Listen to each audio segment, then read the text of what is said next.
Oh, good.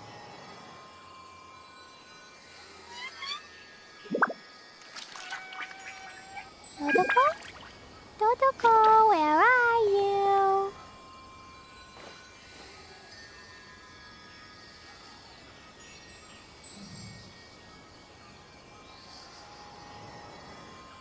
Oh, good.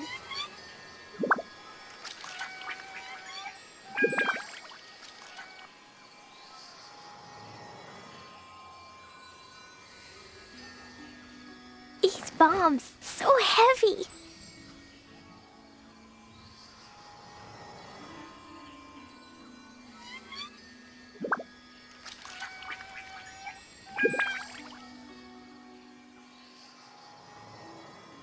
Dodoko? Dodoko, where are you?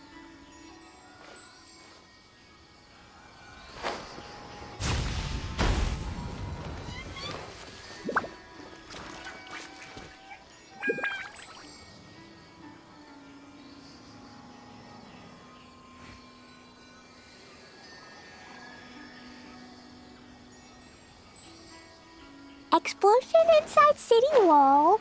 Grounded be thy woe. Explosions can hurt people. That's close enough. Teamwork is dreamwork! Order guide you. Quake! Miscalculated. Ouch! Dumpy Dumpty go! Right here, right now. Detoxifying here. Nothing lasts forever. An unfortunate fault. This is order. Emerge, right now, right here. Boing, boing, boom!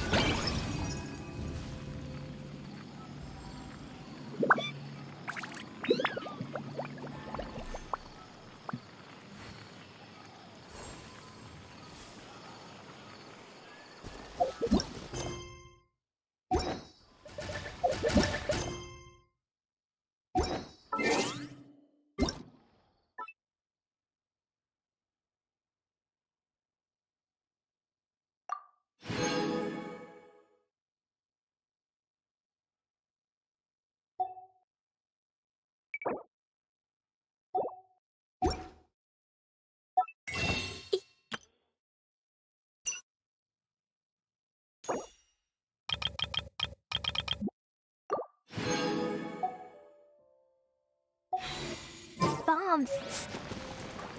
Woo!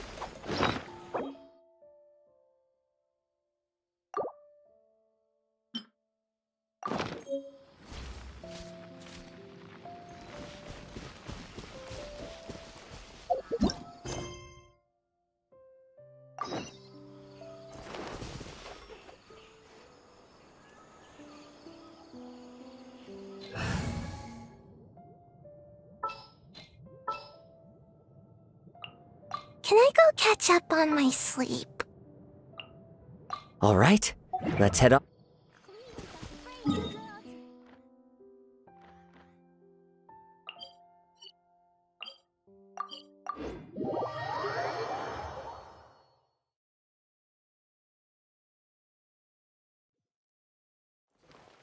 Jumpy Dumpty go!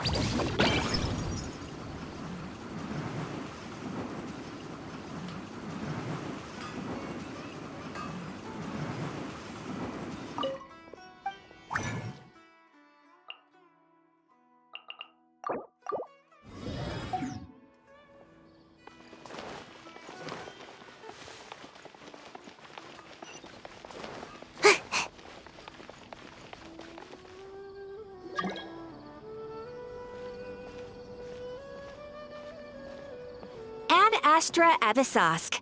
We meet again, you two. Hi, Catherine. Do you have any commissions for us today? Commissions, huh? Let me think. Oh, how about this? Please attend the Academia's Academic Symposium this afternoon and recite a love poem on stage. Wait, say what now? And if possible, please also use your camera to capture the reaction of the audience upon finishing the poem. Huh? What kind of commission is that? I see. It appears that you're not interested in this commission. In that case, please go to Port Ormos and convince the Eremites there to spend some time volunteering at the local orphanage. Hey, that's not any better. Mm-hmm. I'm sure the mercenaries will have some interesting reactions as well. Paimon's gotta ask, just who exactly has been submitting these commissions to the Adventurers Guild? Oh, the commissioner? Well, actually, I just wanted to see the two of you in action. Was it so obvious? I was hoping you would actually take one of those commissions. That kind of chance to observe humans doesn't come by often. Ah, so it's Nahida. Paimon just knew Catherine wouldn't crack those kinds of jokes. When did you get into her head? From when she said, Ad Astra Abyssosk? So it's been you this whole time? Are you done resting up, Nahida? Yes. I've been sleeping ever since we parted ways, and I even had a really, really long dream. It was another dream about the Sub-Zerus Festival, except it was a happy one. In my dream, I was sitting in the middle of a flower terrace, and everyone in Sumeru City was holding hands as they danced in circles around me. They danced round and round, and everyone looked really happy. I also got to sit on a gigantic flower carriage. Varus, the Knight of Flowers, raised me really, really high above the ground, and I was throwing an endless amount of Yalda candies at the children. You know, Nahida, maybe your dream is how the Sub-Zerus Festival really should be. It's meant to be a joyous time where everyone gets together to celebrate your birthday. Huh? Wasn't I describing a really happy dream? Why are you both looking at me like that? Wait, could this be an example of the emotion known as pity? No, we aren't pitying you. That would only make everything worse. We just don't want you to feel too sad. By the way, have you had a chance to visit Dunyarzad? How's she doing? The Homianis haven't allowed any visitors after the festival, so we haven't been able to check on her. Yes, I paid her a visit right after I woke up. She was resting at the time. Her condition is stabilized. However, since Elazar is a manifestation of the withering on the human body, we can only cure it by finding a way to take care of Irminsul's own withering. But for the moment, our top focus should still be figuring out what the sages are up to and what they're planning. Right. Who knows what'll happen if they manage to pull off another scheme like the Samsara of the Sub-Zerus Festival. So our first priority should be investigating and putting a stop to the sages' activities. As for how we should pull that off, let's discuss it somewhere else. There are too many adventurers around here. Oh, good point. Sorry, adventurers. We're gonna be borrowing Catherine for a little while.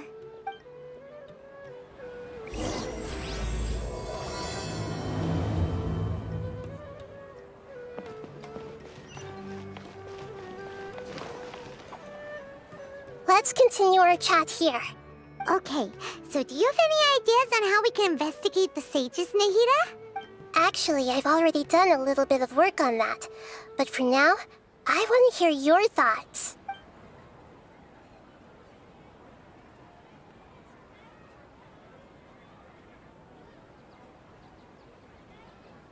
We're in the dark as of now.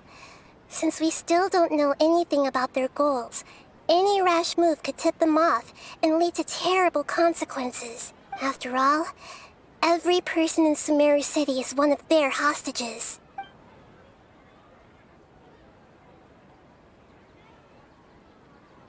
I've already tried that, but all the key members of the Academia, even the core of 30 guards, intentionally avoid wearing their Akasha terminals.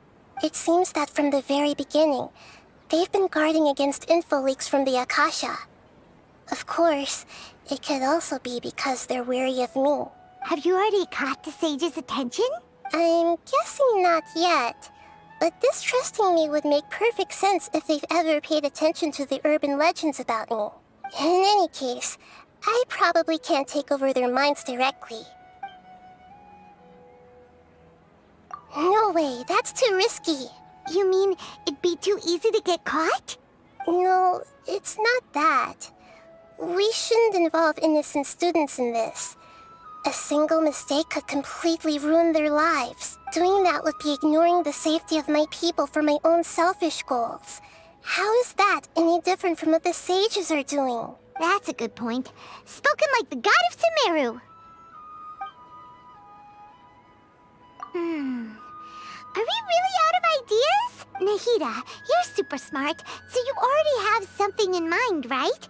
Don't keep us in suspense. Spill the beans already.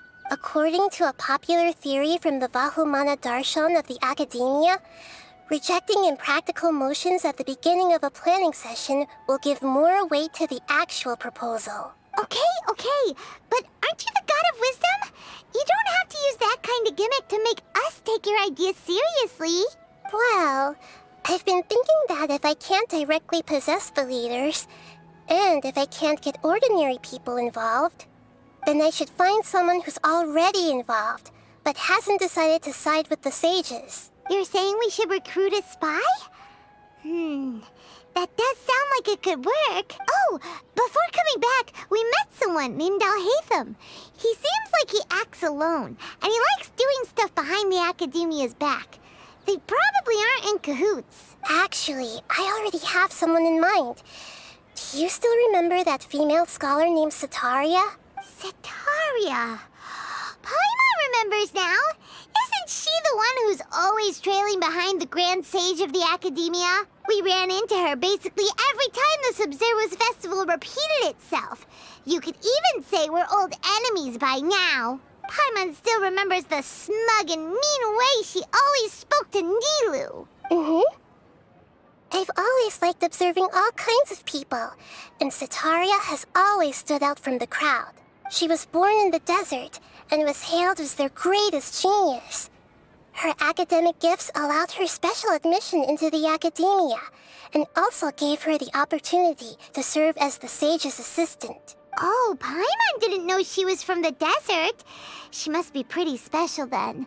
Paimon feels like most of the desert dwellers around the city are working as mercenaries. The name Setaria means star. When she lived in the desert, she shone like the brightest star in the night sky. Later on, she was chosen by the sun. The star was given a place in the daytime sky to complement the sun's dazzling light. Soon after, the star witnessed the sun scorching the earth, which brought forth many disasters. The star began to waver. Instead of staying beside such a sun, wouldn't it be better to return and light up part of the night sky? But in the end, she couldn't give up the radiance of daytime. To cope with her shame, the star buried her guilt and closed her eyes. From the sound of it, Setaria's just hung up on the research opportunities here. But she doesn't really support the Academia. She still feels guilty about not doing more for the desert, right? She's just running away from her problems. Indeed. When they are presented with complex moral issues, many people will simply plug their ears and go with the flow until the problem can't be fixed anymore. She's suppressing a lot of guilt, but before she realized it, she had already become the sage's accomplice. She can't deny her part in their schemes anymore. Right. We must somehow make her face her problems again. That way, not only can we get useful intel from her, but she can also use it as an opportunity to redeem herself.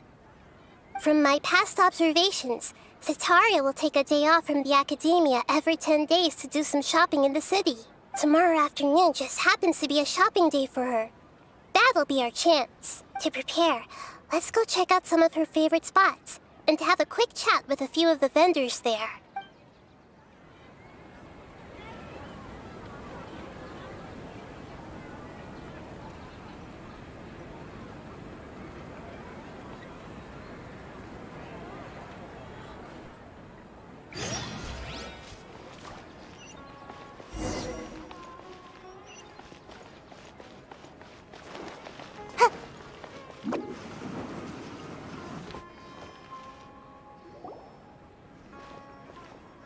This should be Setaria's favorite fortune-telling spot. So should we ask the fortune teller about Sataria? No, I already have enough information on Sataria. The most important thing now is for you to pay attention to the vendor's talking style and key characteristics. Talking style and key characteristics? My poor lost lambs. Have you become troubled over your fates? The divine voice of wisdom often echoes between mine ears. If thou be blessed today by the gods, I may be able to show you the way. Huh? Really? Nahida, you've been whispering things to her? Shh. My friend here has some doubts regarding his future. Can we get a fortune reading for him? Of course, of course. In that case... Uh-huh. It would seem that Harut and Marut are quite wary of you. Perhaps, at some time in the past, you have somehow offended the gods. Only mocking the god of Animo, questioning the lord of Geo's financial savviness, and brawling with the god of Electro. Do those count? Oh, nothing. Go on, pick an aspect for her to divine.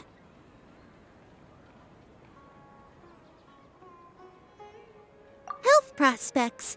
No problem at all.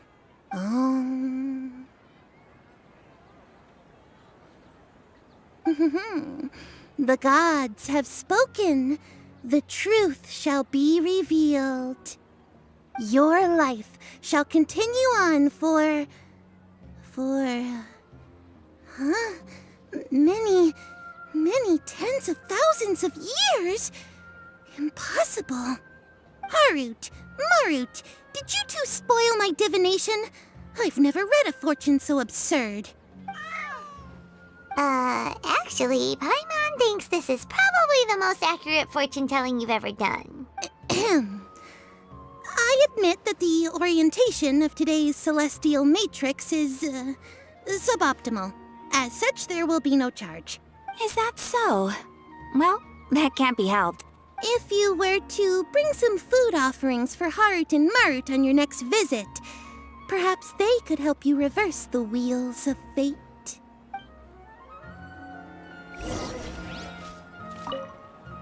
I've never seen Harut and Marut be so wary of anyone.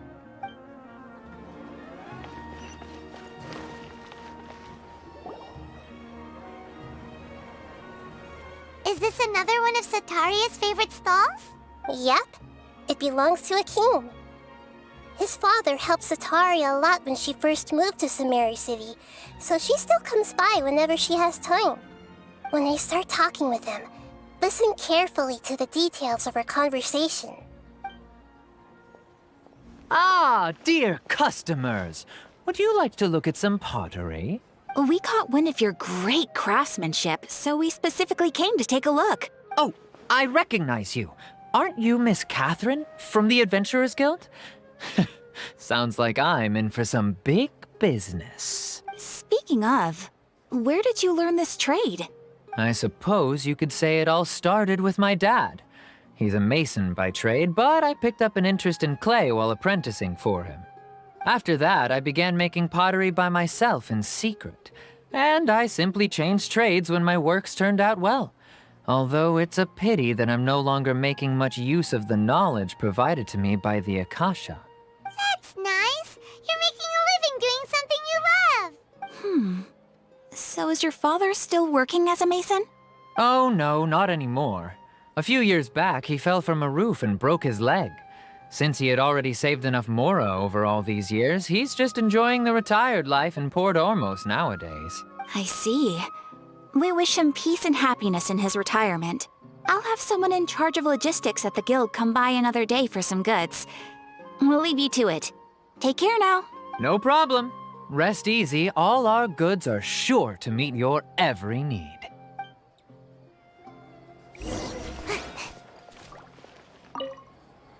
That was my first time talking with Miss Catherine. I'm sure I sounded a bit nervous.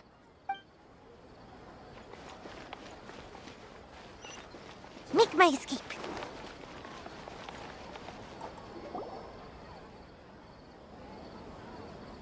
this should be our final stop. Sitaria's always thinking of this restaurant when she's working at the academia, so she always comes by whenever she's out in the city. Nahida, you've really thought of everything. It's my duty to protect Sumeru's citizens, after all. Hi there. I feel like I've seen you down by the docks before. Huh? Sorry, I don't quite remember. If I recall, you were having a discussion with someone about shipbuilding at the time. Ah, that's right. I've always been really interested in feats of marine engineering. After all, I grew up in Liyue Harbor and spent my entire childhood staring at the ships going in and out of the port. I came to Sumeru to study, but failed to make it into the academia due to my lack of talent. But I'm still discussing all kinds of problems with different scholars, and I'm continuing to study and perform research from the restaurant's basement. I'm sure I'll get into the academia after their next round of exams. What an admirable spirit for learning. Amazing.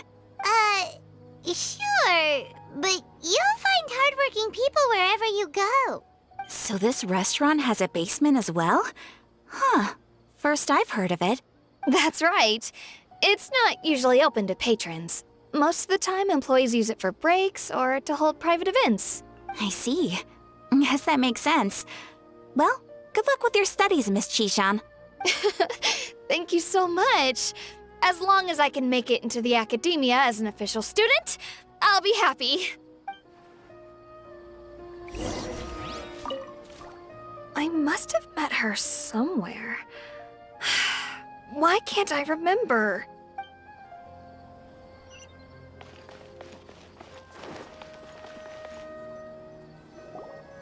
So, was that everybody?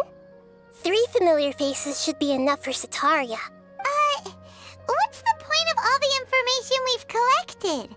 Nahida, you still haven't told us how you're planning to make Sitaria face her problems. Sitaria is already used to avoiding her problems, so we must find a way to break through her usual sensibilities. I remember that you mentioned that the Eremites in Port Ormos are all making a fuss about the upcoming resurrection of the Scarlet King. Although it's all just a boatload of nonsense, the fate of her homeland may turn out to be Sitaria's soft spot. Oh, Paimon gets it now!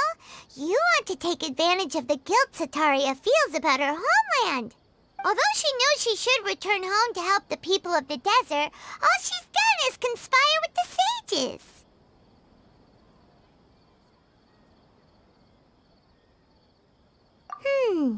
So how do we set that up? Well, the Scarlet King is long gone, and Sitaria is also too smart to fall for any simple tricks. If we simply engaged her under the guise of the Scarlet King's believers, she would definitely be weary of us, and we may not get anywhere. But if we were to borrow some of her close acquaintances to talk with her, her reaction would probably be very different. So, you mean you're going to possess those people we just talked to? Yep. Possess them through the Akasha. Imply that they've already converted to the faith of the Scarlet King, and then convey our made-up will of the Scarlet King. As long as everything goes smoothly, we'll get through to Sitaria for sure. She'll never guess that we had anything to do with it. Ah, so that's how you're going to use all the info we collected on these people. It's so that you won't slip up and break form. Possessing them will only work if you can manage to pass off as them. Exactly. So, best of luck with impersonating them. Huh? Best of luck? But we don't know how to possess anyone. That's no problem at all. I'll just share all their senses with you once I've possessed them.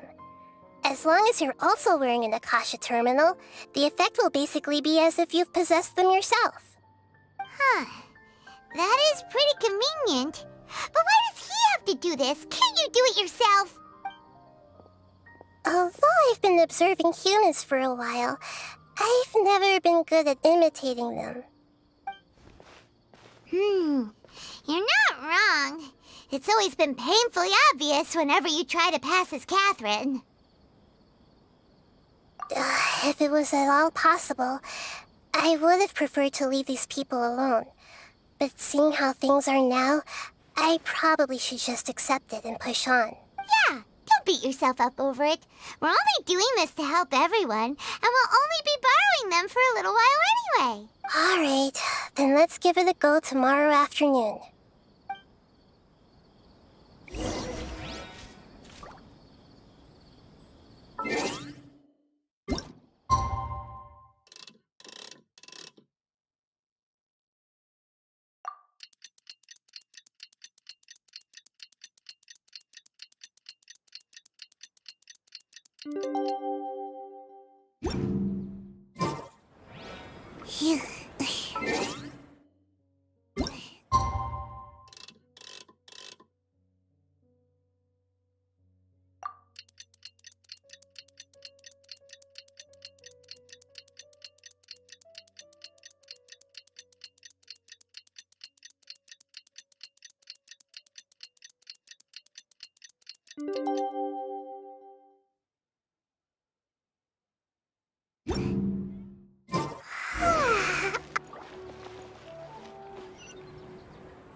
Here she comes! Satori is here! Let's quietly follow her. Once she starts talking to her acquaintances, we'll find a safe spot to begin possessing them. As for how we'll sway her to our side, I'll leave that to you. I trust you'll know what to say. Paimon's starting to feel kinda nervous. Okay, let's go. Looks like they've already started talking. Let's find a hiding spot and get started.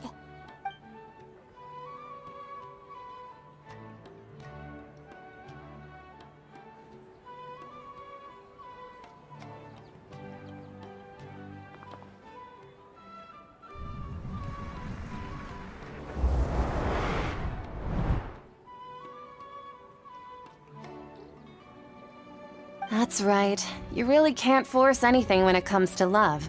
And besides, everyone around me has a very different background and outlook. Are you still listening to me, Nabia? Oh, of course I'm listening. You were talking about troubles with your love life, right? I heard everything you said. Okay then. You just seemed a little distracted for a moment there. Strange. Your cats seem pretty worked up. Is something wrong?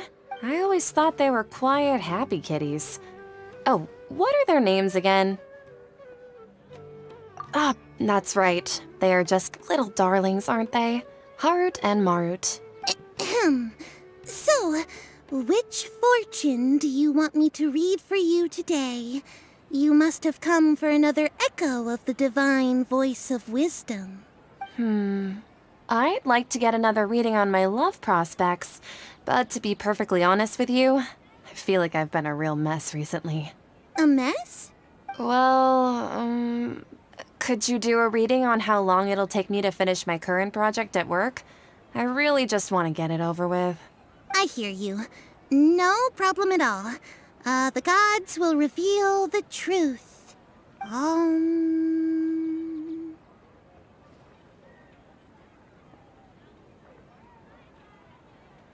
The gods are asking, Sitaria, why haven't you gone home? Why haven't I gone home? Do the gods really know everything I've been thinking about? Sitaria, why don't you just go home? It's a demand now instead of a question. The gods seem to be truly upset. I'm sorry. I know I failed the gods. Please pass on my most sincere apologies and ask for their divine forgiveness. And if I may ask, Nabia, is there a specific god who's speaking to you right now?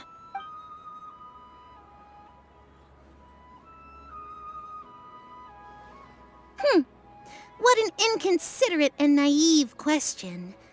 The god who is speaking to me is, of course, the wisest and mightiest of all, the Scarlet King. The Scarlet King? No wonder he would make such a demand of me. Oh, wait a second. The Scarlet King passed away a long time ago. Even though news of the Scarlet King's resurrection has been spreading like wildfire, it's all just a misinformation campaign from the academia. How can the Scarlet King still exist in real life? What insolence! I am the Scarlet King's most loyal believer. Do you wish to refute his voice of wisdom?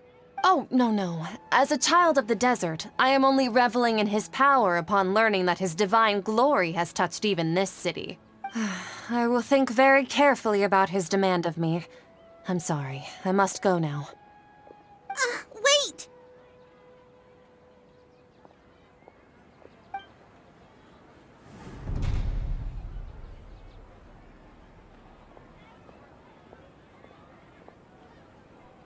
Whoa!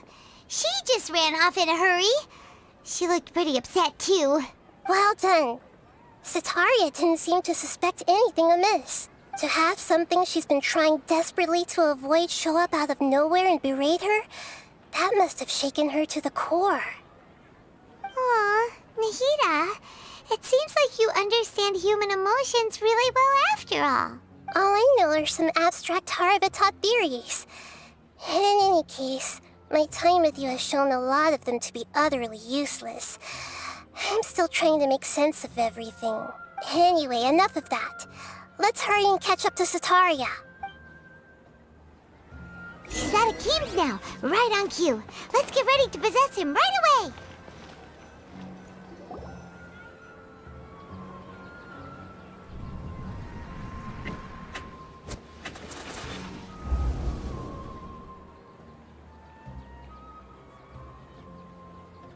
It's okay. I just got caught up in something.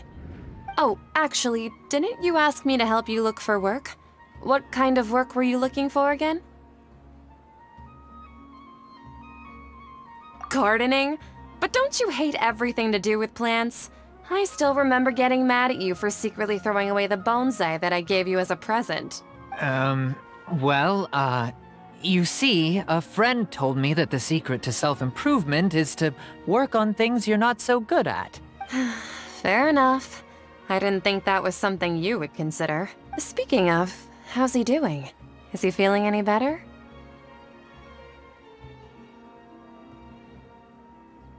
Huh? Wasn't he nursing a leg injury? If I recall correctly, his strong arms had always been his pride and joy. He sprained his arm a while back while trying to show off his strength. I thought you'd heard. Actually, while we're talking about him, is he still living in Port Ormos? Yeah, he's been retired there for a while. If you could find the time, please write him a letter. Please pass on that recently, faith in the Scarlet King has taken root in Port Ormos and has begun to spread across Sumeru.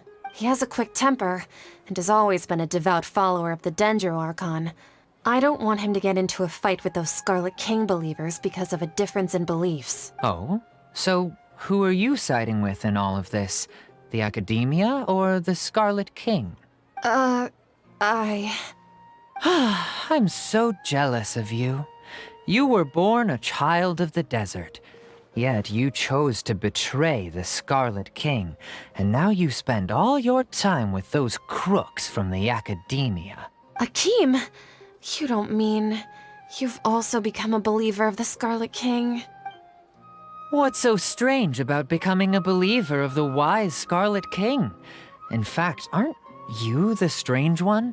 The one who still can't pick a side? Can't pick a side? Me? Whoa! Paimon had no idea you'd be so good at this! You really zeroed in on the issue and put it right in front of her. It might feel a bit overwhelming for Sitaria, but once everything is over, I'll be sure to pay her a visit to her mind and explain everything. Anyway, let's keep going.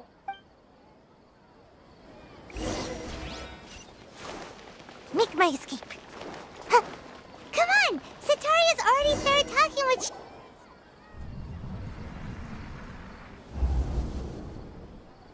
So, Shishan, have you noticed anything weird in the city lately? Like, as if someone was trying to preach to you about something?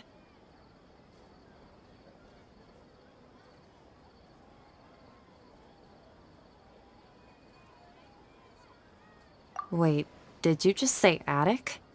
I thought this place didn't have an attic. Also, don't you usually study in the basement? Well, the restaurant recently added an attic. I've been studying there because it has better lighting. Oh, right. Speaking of strange things, I celebrated the Sub-Zerus festival so many times that I lost count. That was really weird. Wait, how could you be aware of that? That should be impossible. Nothing in the report indicated anything like that.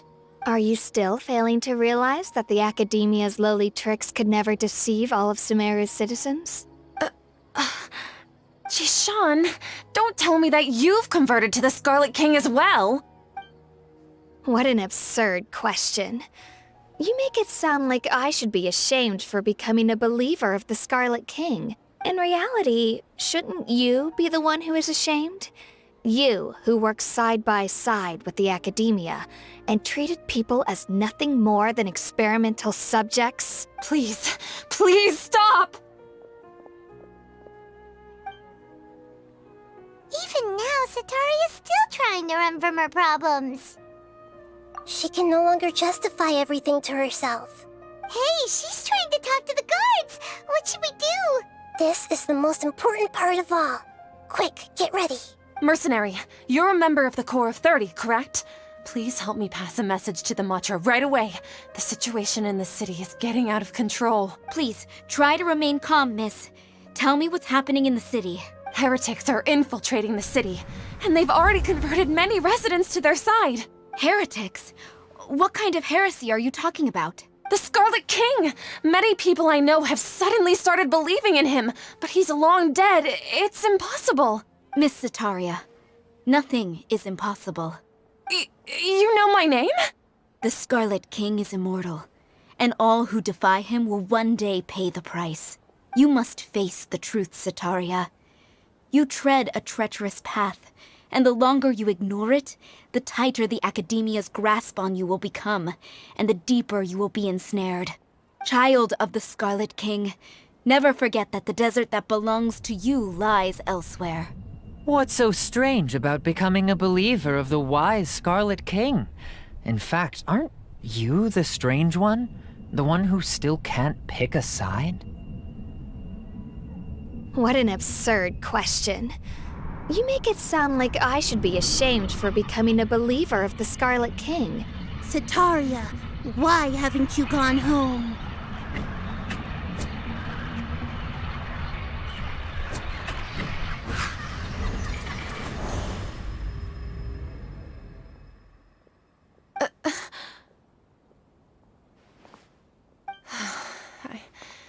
It seems that no matter where I run, I only keep finding more believers of the Scarlet King.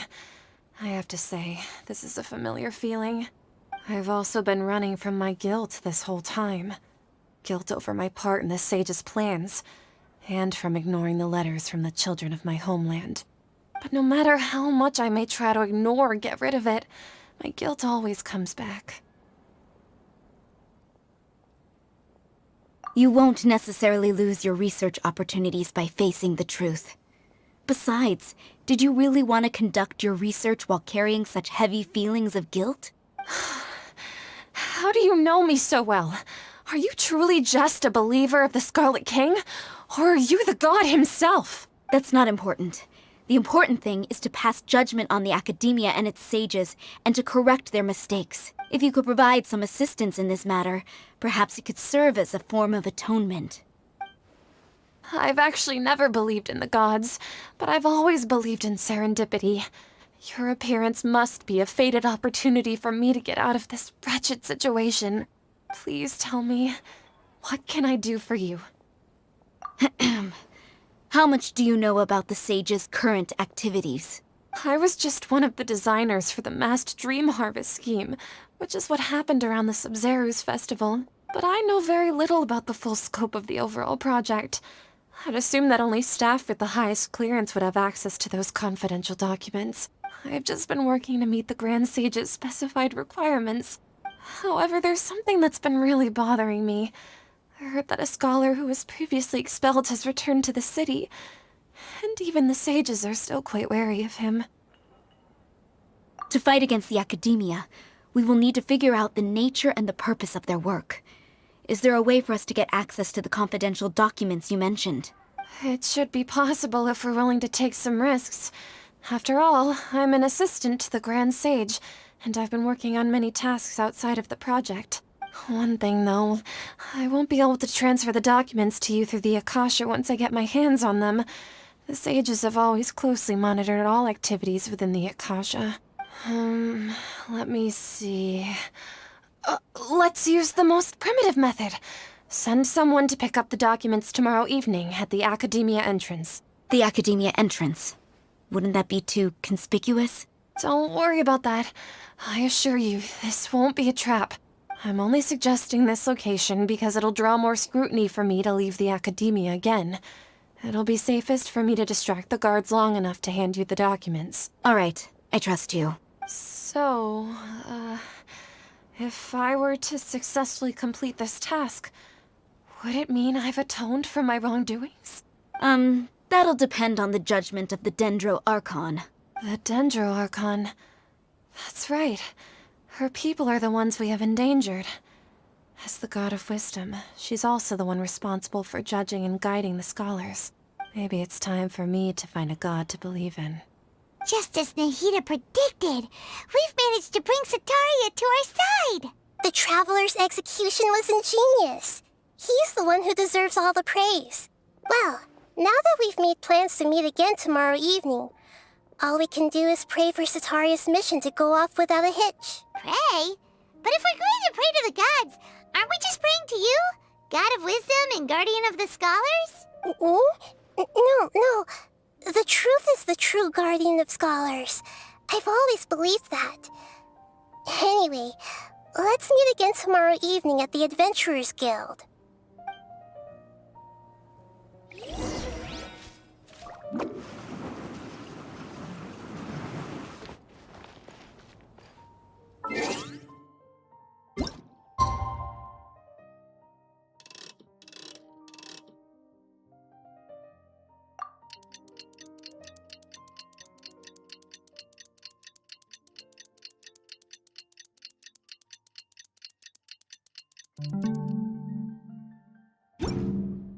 Seems like I should have just stayed in bed today.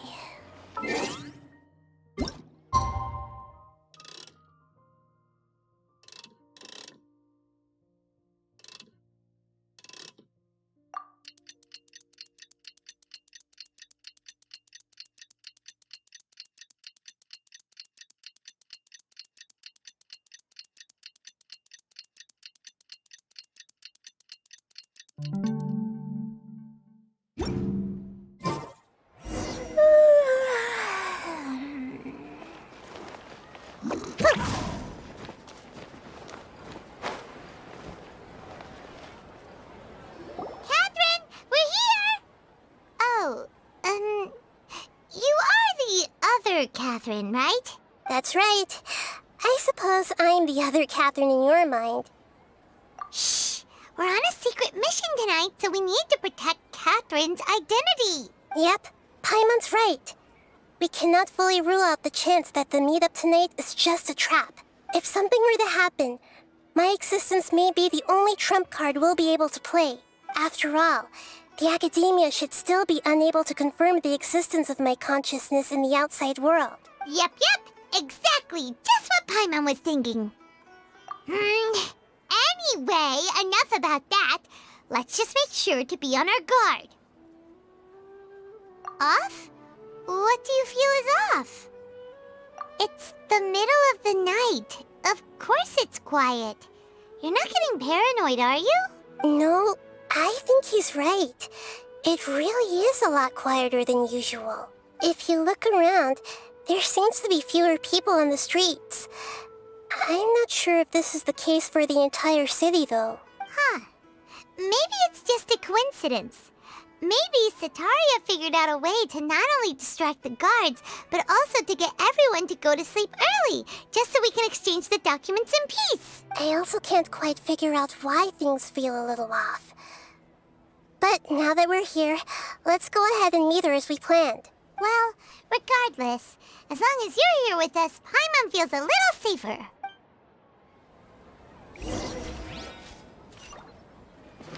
Make my escape. Huh. There really aren't many people out right now. Let's hope it'll be this quiet in front of the Academia, and that Sataria managed to distract all the guards.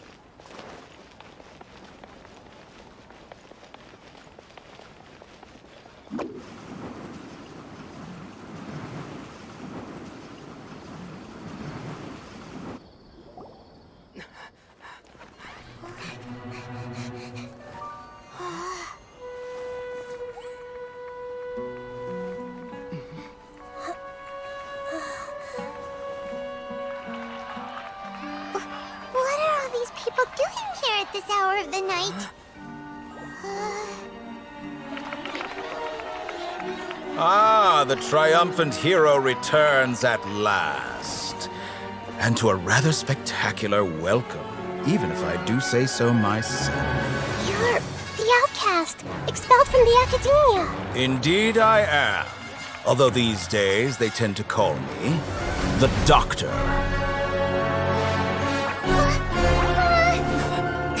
If you're looking for your researcher friend, she has already been taken into confinement. With some basic caution, she could have discovered the listening device on her person. Clearly, she lacks the degree of rigor expected of a true scholar.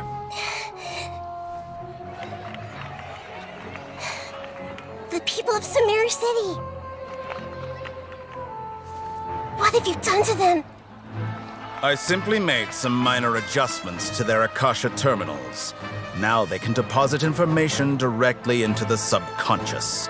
As you can see, all these lovely people now believe this traveler is a hero who has just saved the world.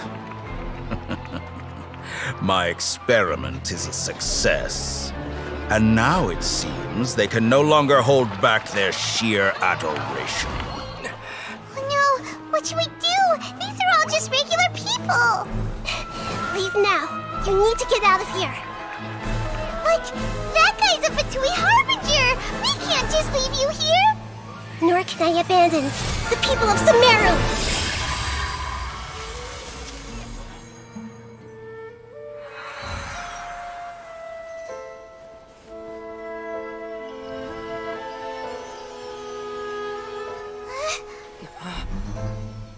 Don't worry.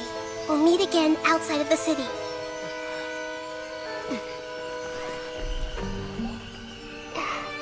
I see. You appear to have overridden their mental faculties with your own consciousness. To possess such a powerful mind, you must be the god of wisdom.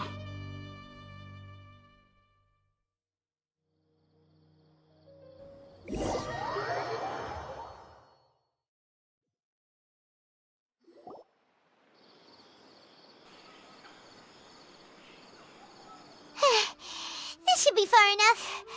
Whew. Paimon needs to catch her breath first. Is Nahida going to be okay? We only made it out because of her. Paimon wasn't counting on running into a new Harbinger here, let alone such a high-ranking one. That guy was number 2. So scary. He called himself the Doctor. Remember, Tainari told us about him. Sataria did say that someone who once got expelled from the Academia came back recently, and that even the sages are wary of him. Yep, sounds like she must have been talking about the Doctor. Yeah, now that the Doctor's in the picture, we're no longer just dealing with the Academia. They're in cahoots with the Fatui. But what are the Fatui after this time? Another Gnosis? Yeah, things would be a lot easier with Nahida's help. Nahida said we'll meet again outside of the city. But we can't just keep waiting around, right? You mean... Oh, right! Wasn't he invited by the sages to work on some project when we were staying with him in the Vidia Forest? That has to be the same project. Even though he turned it down at the time, he might still know something. There's no time to lose. Let's go to Gandharvaville.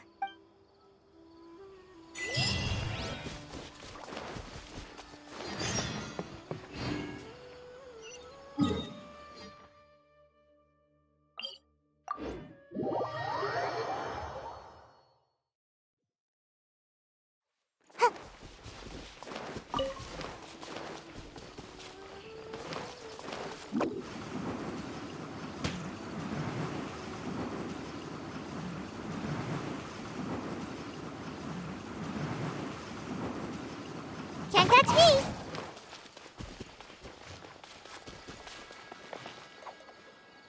Hold it right there. A blonde-haired traveler and a floating fairy. We've got you all right. Take a look around. You've fallen right into our trap. Are you mercenaries from the Corps of 30? Did you come here to arrest us? Corps of 30? We're nothing like those government lapdogs who don't even get scraps for their work. We are an elite brigade that commands the highest commission rate in all of Sumeru. We're here on the orders of a client known only as the Outcast. The Outcast?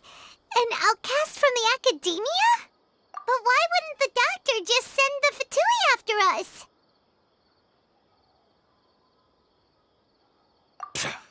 Still wasting time on idle chit-chat. We'll shut you up soon enough. Get them! You're up, traveler! Following order. One with nature. Fallen leaves, adorn my night! Gotta dash! New punch. Da-da-da! Pew! The wind knows me. Ah! It isn't over yet! Here comes reinforcements!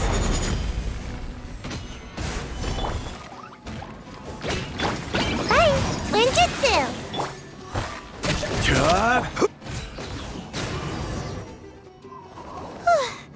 That was pretty rough. Is that what elite mercenaries are like? Yeah, looks like we'll have to keep our guards up. But this doctor guy seems like a pretty tough opponent. He knew exactly where to set up an ambush. Did he predict that we would try to find Tainari? Going up against smart people is tough. Anyway, let's keep going.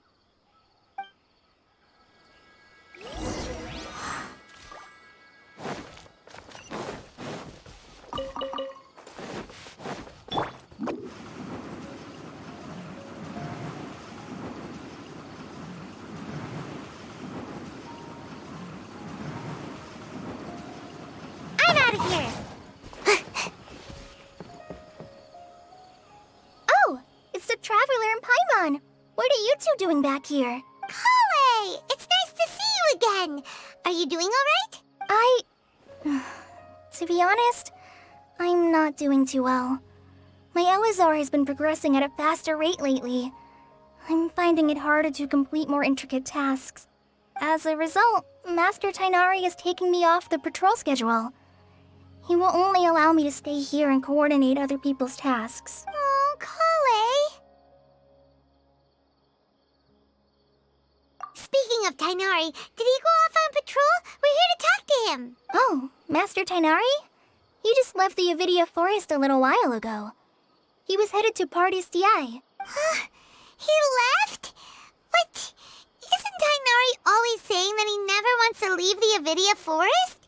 He even turned down the Sage's invitation. I thought it was weird too. Master Tainari always prioritizes his work as a forest watcher above everything. He almost never leaves his post. He left in a hurry this time, though. No, I only found out that he left through a message he left behind. He also made sure to delegate all his tasks using a schedule. To leave in such a hurry? I'd guess he had something urgent to take care of. Master Tainari originally studied in the Amorta Darshan of the Academia, and Pardis Di is something like the Amorta's research base. Many rare shrubs and grasses have been planted there for research. I know that before he became a forest watcher, Master Tainari once spent a long time conducting research at Pardis Di. A research base, huh? Gotta wonder what kind of research Tainari just decided to work on all of a sudden. Oh, we don't have a lot of time, so let's go look for him at Party's DI.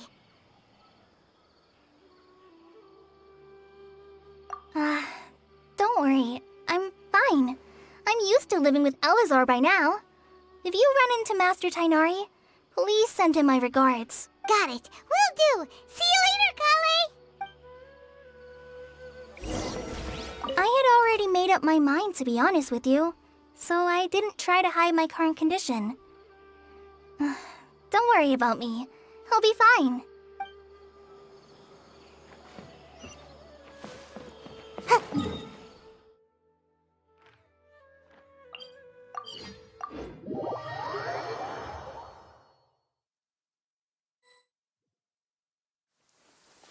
Let's find shop. Wait! Look who it is! Thank goodness you're okay. We were so worried about you.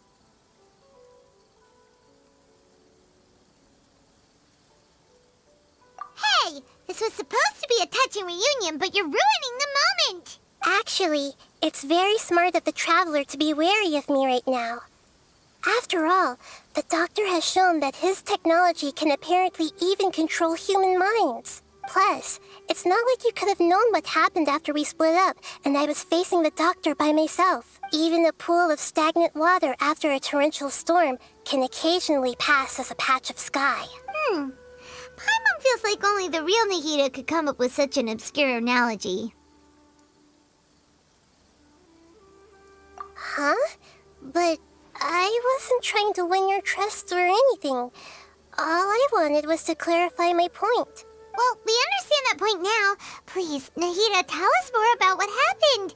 Are those poor people all right? When you left, I was still in the middle of restoring everyone's minds. Thankfully, when the Doctor mentioned depositing information into the subconscious, he didn't mean engraving information into their minds. Instead, he did something closer to creating hallucinations. That was still within my power to fix. Luckily, I managed to finish my restorations and mind jump away from him just as he was about to capture me. Whew. What a relief. The Doctor sure pulled out some hidden cards, but good thing we had Nahida with us. I wouldn't be relieved just yet. I gave away my true identity when I restored everyone's minds, which means we've lost another one of our trump cards. Also, the Doctor is already an expert at modifying Akasha terminals. Maybe it's only a matter of time until he captures my consciousness inside the Akasha. Would that mean you'd no longer be able to jump between minds? Then how do we stop him? He's still at the Academia, so it's possible he already started messing with the Akasha. Ugh, it feels like he's toying with us. What a nasty piece of work. Plus, the Doctor's combat ability alone is apparently enough to make him worthy of being number 2 of the Fatui. We shouldn't give up hope just yet. Let's try to find another way to attack this problem. Actually, Nahida, how did you know we were trying to get to Party's DI? Have you been waiting for us? Yes, I have. I can see the Traveler's elemental energy, so I deduced your destination by looking at the direction you were moving in. You didn't come here for sightseeing, right? Did you find any leads? We're looking for a scholar we know. His name is Tainari, and the sages once tried to reach out to him. Why don't you come inside with us and see what we can find? Okay. Let's just hope we won't get him into trouble.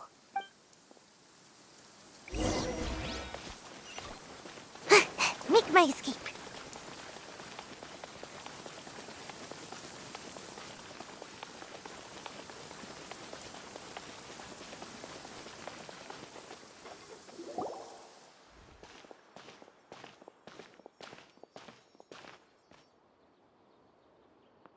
Traveler? It is you! Ah! The voice! It's Hypatia! Ah, what a pleasant surprise! It's so nice to see the two of you again.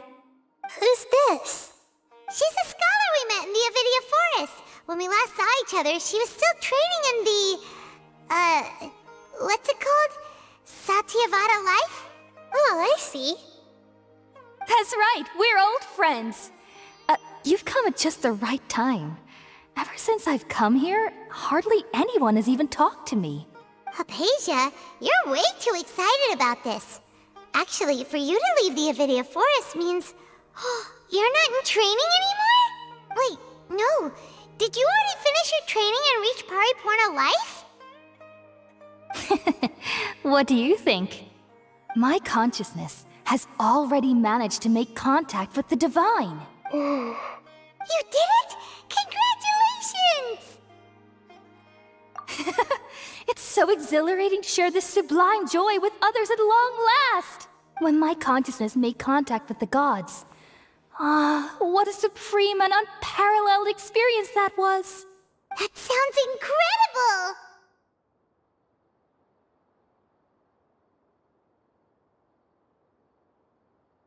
Oh, all right. Actually, please wait. I haven't forgotten my promise to you. Remember? I promised to help you understand what you saw from Irminsul once I gained deeper insights. My current self has not only gained true insight, but I can even help you establish a direct connection to the consciousness of the divine. You can do that? I've never heard of anything like that, but if you want to give it a try, I'll do my best to protect your consciousness during the process. Hold on. I brought some spirit-born ale with me. This is still a crucial part of the ceremony. We're using that incense again? All right now. Hold my hand. I'll help you establish a pathway to connect your consciousness. Okay. Ready?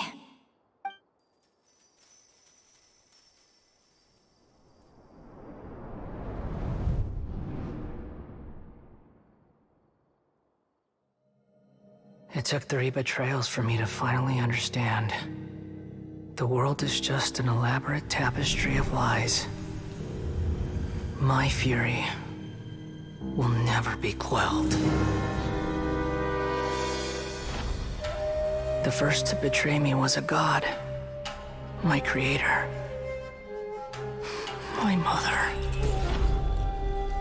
Valuing strength above all, she saw no worth in me and I was discarded. The second was a human. My family. My friend. Consumed by fear, he saw me as an abomination. The third was one exactly like me. A hope for the future. A fledgling barely out of the nest. Powerless before his mortality, he broke his promise to me. Humans, they can't be trusted. And the gods fill me with pure loathing. So I said good riddance. I denounce the world and laugh in its face. My chest will never again be defiled by worldly filth. I will scrub away every last trace of human emotion. Then it will be empty, a blank slate, and ready to receive a supreme gnosis, brimming with pure divinity.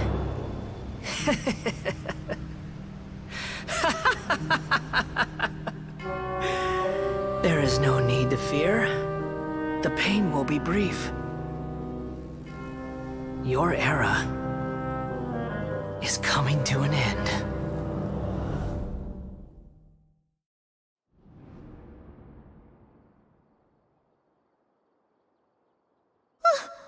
What was that?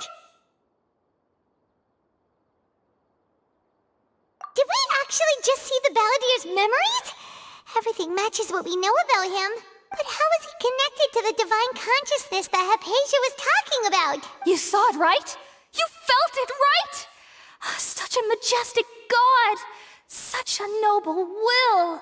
Such sublime emotion! Alas, shame. If only that which beats within my chest wasn't a filthy mortal heart. Oh, great and merciful God! Please grant me forgiveness and salvation! Do you understand now? I'm afraid this is no periportal life, but rather... You! Why are you so mean to me? Why is everyone hiding from me? I found divine wisdom. Shouldn't I receive praise and honor? Haven't I uncovered that light in the darkness? Hypatia? That's how I always thought everything should be. Wait, have I already lost my mind?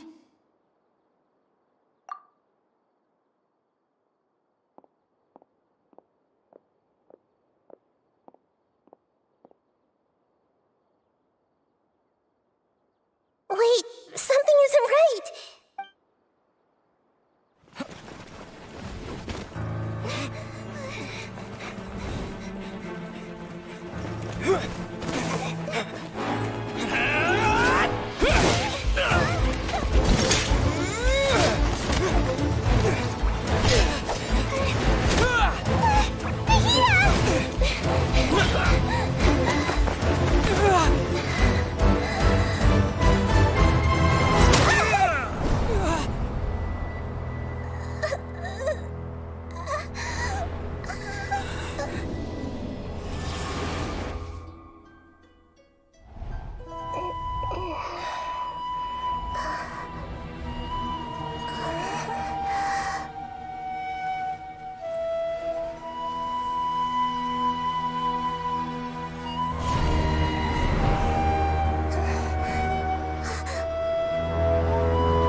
Okay, we finally lost him. Are you okay, Nahida? Wait, no. Something feels different. You're back! Oh, the Traveler's back? Nahida was controlling your body for a while. It seemed like she jumped over to you as an emergency measure right before the Catherine puppet was destroyed. After that, Tainari heard the commotion and came over. He helped us defeat the mercenaries and then he ran with us all the way here.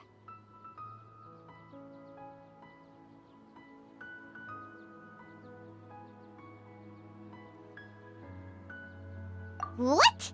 You swapped places? You mean your consciousness also went into Nahida's body? Wait, then where is Nahida's consciousness? Where is she now? I never imagined that an individual's consciousness could be transferred around like this. Had I not seen it with my own eyes, I would have never believed it. I don't think this can be achieved with current human technology. Also, while we were running, the consciousness in your body told me to pass on a message. She said, "The doctor has found a way to trap my consciousness, so I can't journey with you anymore. But even in a moonless night, a shower of starlight can still drown out illusions and lies." Oh no! Nahida's trapped in the sanctuary of Surasthana for good this time. Was that message all she left for us? It's pretty vague.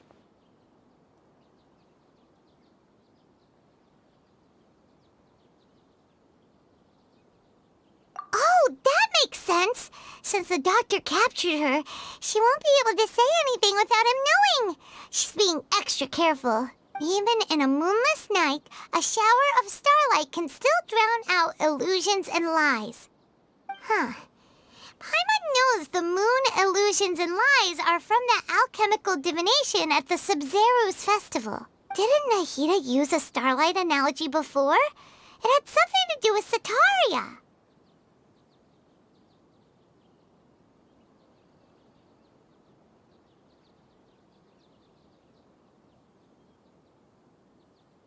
Oh, that makes a lot of sense. Huh. Do you think Nahida was telling us to go find help in the desert? But she isn't with us anymore. Think we'll be okay? Paimon, you said Sanctuary of Surasthana. Does this mean that this Nahida you're talking about, the consciousness who is occupying the traveler's body, is the Dendro Archon? Your guess is correct, but the situation's a bit complicated, so it's really hard for us to explain right now. That's all right. A scholar's curiosity doesn't need to be appeased right away. As for the complicated nature of the situation, safe to say I have witnessed that for myself. I've spent some time with you, and it looks like the Dendro Archon's also on your side, so I trust you. Thank you, Tainari. Oh, actually, we came here to ask you a question. What do you know about the project that the sages have been working on? Ah, that. While I was indeed invited to join that project, the sages were always secretive about its scope and goals, so I eventually declined. All I know is that that project has something to do with the restoration of Irminsul. Huh? Did you see something when you were in Nahida's body? What? Do you have any evidence?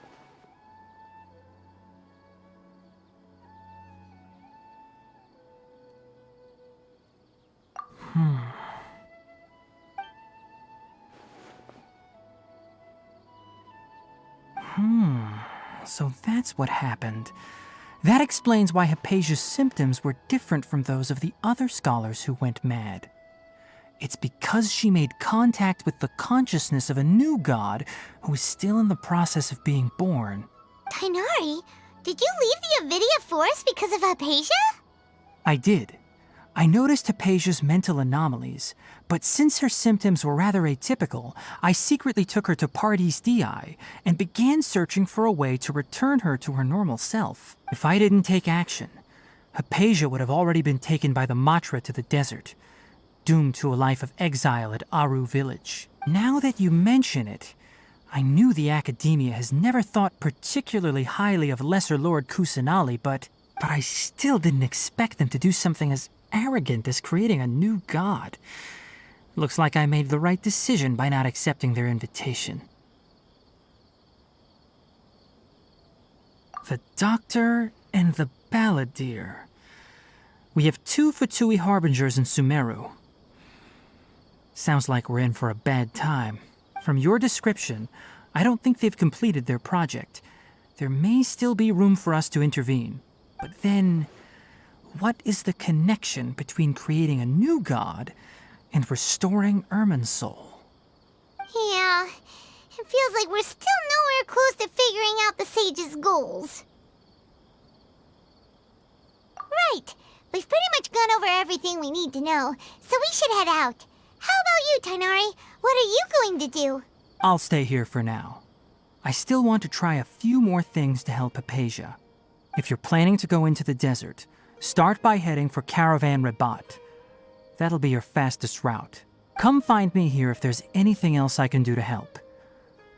May the spirit of wisdom go with you. Thanks, Tainari. Hopefully Hypatia will feel better soon. We're off then.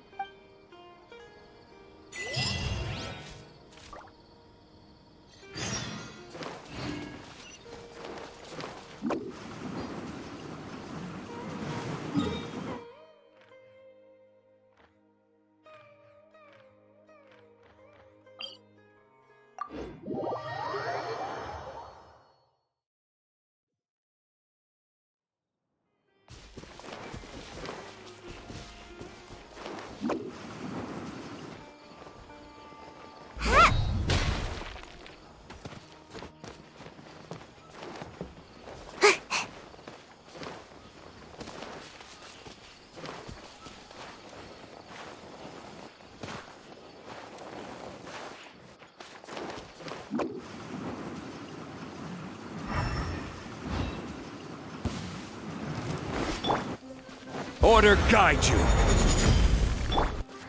One with nature. Clouds hide. The birds...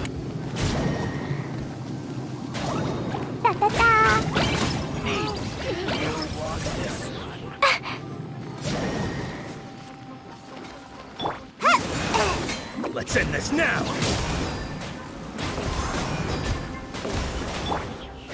Solidify!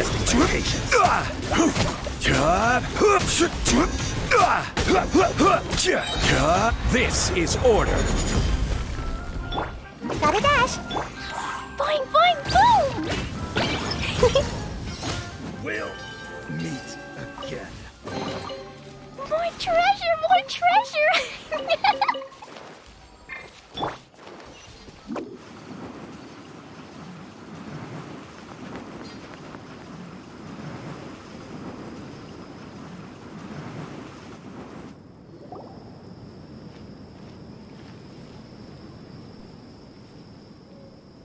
We finally made it to Caravan Rebak.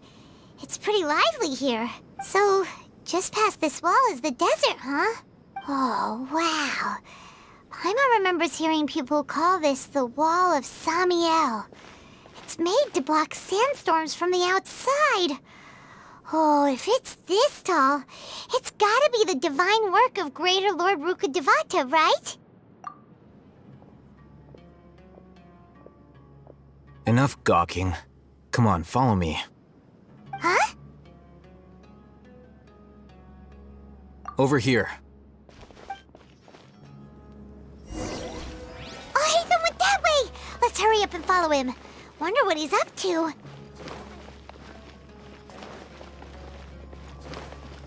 Huh.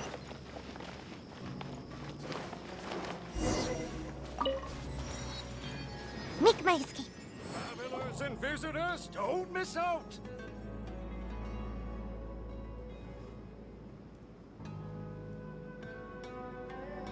What the... Where did he go? How did we lose them? They were just here a second ago. More Eremite mercenaries? Who are they working for this time? Anyway, Traveler, it seems like we were being followed again. You were too careless.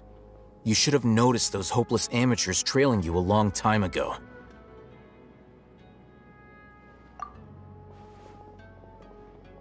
There's no need to thank me. I've never cared to keep track of personal favors. All I did was correct a mistake I happened to come across. It's a habit I developed at the academia. You really gave Paimon a scare, Alhaitham. We never thought we'd run into you here. Last time we met at Port Ormos, didn't you say you were going back to the academia? Wait, don't tell Paimon that you're here to take us back on their orders. Oh, so you've already landed yourselves on the academia's hit list. I can't say that I didn't expect it. However, had I wished to turn you over to the academia, don't you think you'd already be the Eremites' honored guests by now? Oh, right. You do have a point. I have no interest in running errands for that project. As a scholar, I've always belonged to the camp that promotes researcher autonomy. And these days, you're more fascinating than anything the sages can offer. Not quite. To tell you the truth, I'm still investigating the Divine Knowledge Capsule.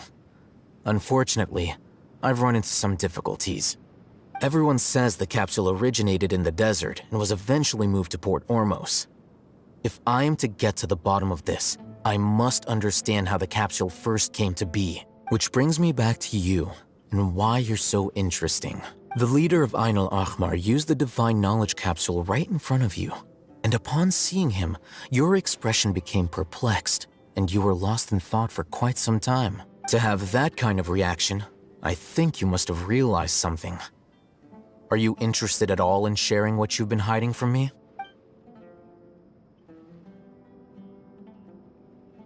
Alhaitham, you really have a ridiculous eye for detail. What kind of person even notices or remembers stuff like that?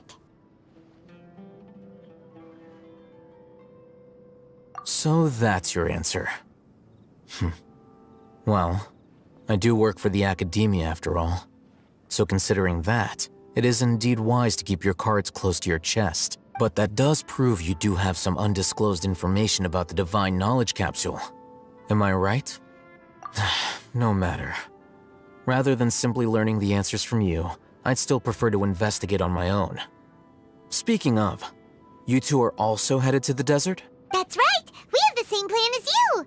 But we don't really have any concrete goals at the moment. Then I'd suggest starting with Aru Village. It's the largest settlement in the desert, so it'll probably have more resources and intel than anywhere else. Well, would you like to head there together? It's always better to travel with someone you know. Let's go!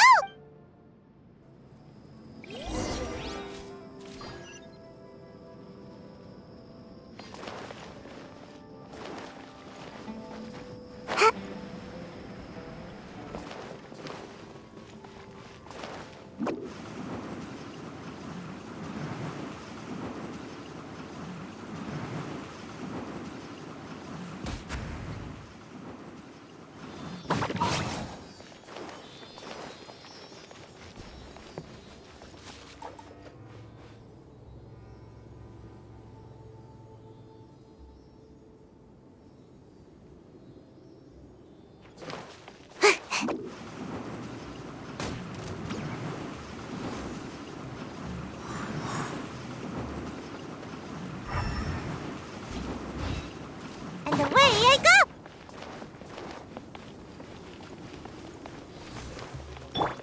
Jumpy Dumpty go! Ah!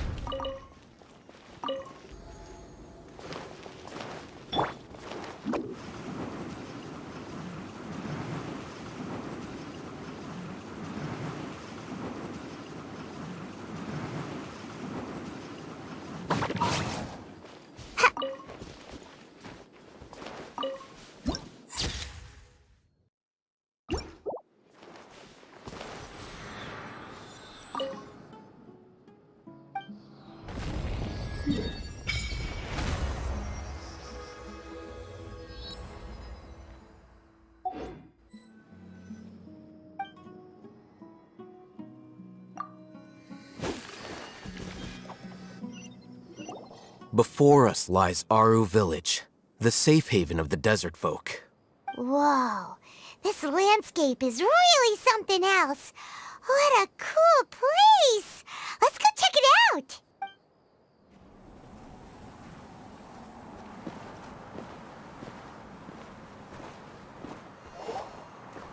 Wow!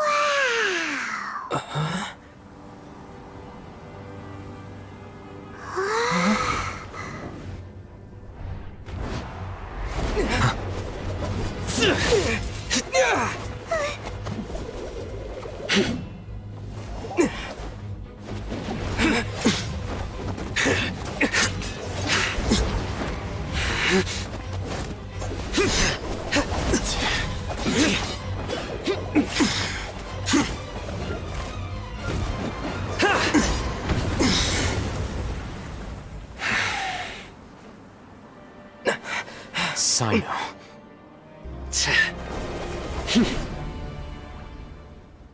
Unless my memory fails me, we have barely spoken 2 words to each other before now at the Academia.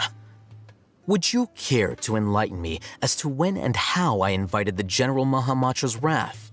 Alhaitham, do not think you can escape my judgment just because you managed to escape my attack. Judgment? So that's how you'd characterize your actions here, is it? Or would elimination perhaps be a more accurate description? Had I used my full strength, not even this traveler would have been able to stop me. Though styled like an assassination, I sought only to ensure that my target would be unable to flee or resist. Standard practice for the Matra, as well you know. Seemed to me more like your own personal touch. Who is that, Alhaitham?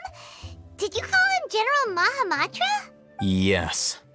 General Mahamatra Sino, head of all the Matra at the Academia. He's a formidable hunter, and the ultimate nightmare for any who have committed academic crimes. You seem to have placed a lot of trust in Alhaitham, to the point of blocking an attack for him. If I were you, I'd never choose to side with him. I wouldn't believe a single word that comes out of his mouth. I have been pursuing this scribe for a long time. I urge you, stand back and do not seek to defend him any longer. Otherwise, there will be consequences. Has Alhaitham done something wrong? Paimon doesn't think he's as bad as you've made him out to be. I won't waste my breath explaining things. Alhaitham, I saw it during our fight. Take it out. The divine knowledge capsule you're hiding on your person. Unless you want me to retrieve it for myself. Very perceptive of you. Nothing escapes Amatra's senses. Wait, the divine knowledge capsule? Didn't it fall into the Matra's hands in Port Ormos? No wonder you speak with such confidence, Sino. But I must admit, I'm very curious. What does this capsule mean to you? And why, as General Mahamatra of the Academia, are you all alone in the desert? As far as I'm aware, the other Matra have been speculating about your disappearance. Have you been given a mission that's, let's say, morally dubious? If I was the real target of your mission, what was stopping you from simply using your authority and resources to judge me within the walls of the Academia? I should have known you'd be difficult to deal with. You two? Ugh! What you would do, Traveler? Paimon feels like we can't trust either of them! Ahem. Well, look at you two, acting all tough and self-righteous over there. Wait, Dia?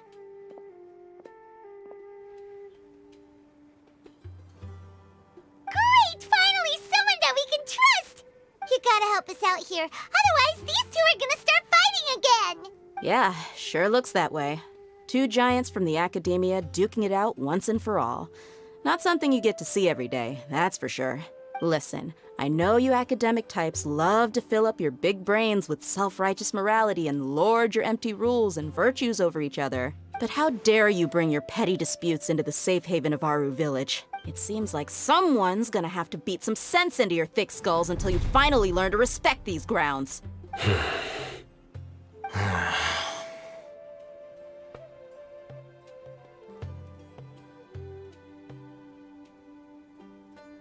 Hey, did either of you hear a word I just said?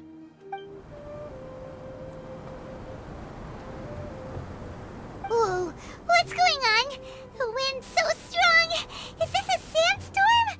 Paimon's gonna get blown away! Another sandstorm? What's up with these recently? Hey! All of you, over here, quickly! We have to take cover! Someone's calling for us! Oh, this wind is too strong! Let's get over there! That sounded like Candace. Come on, you two. Jeez, are all of you Academia folks such hard work? Move it! All right, stop yelling.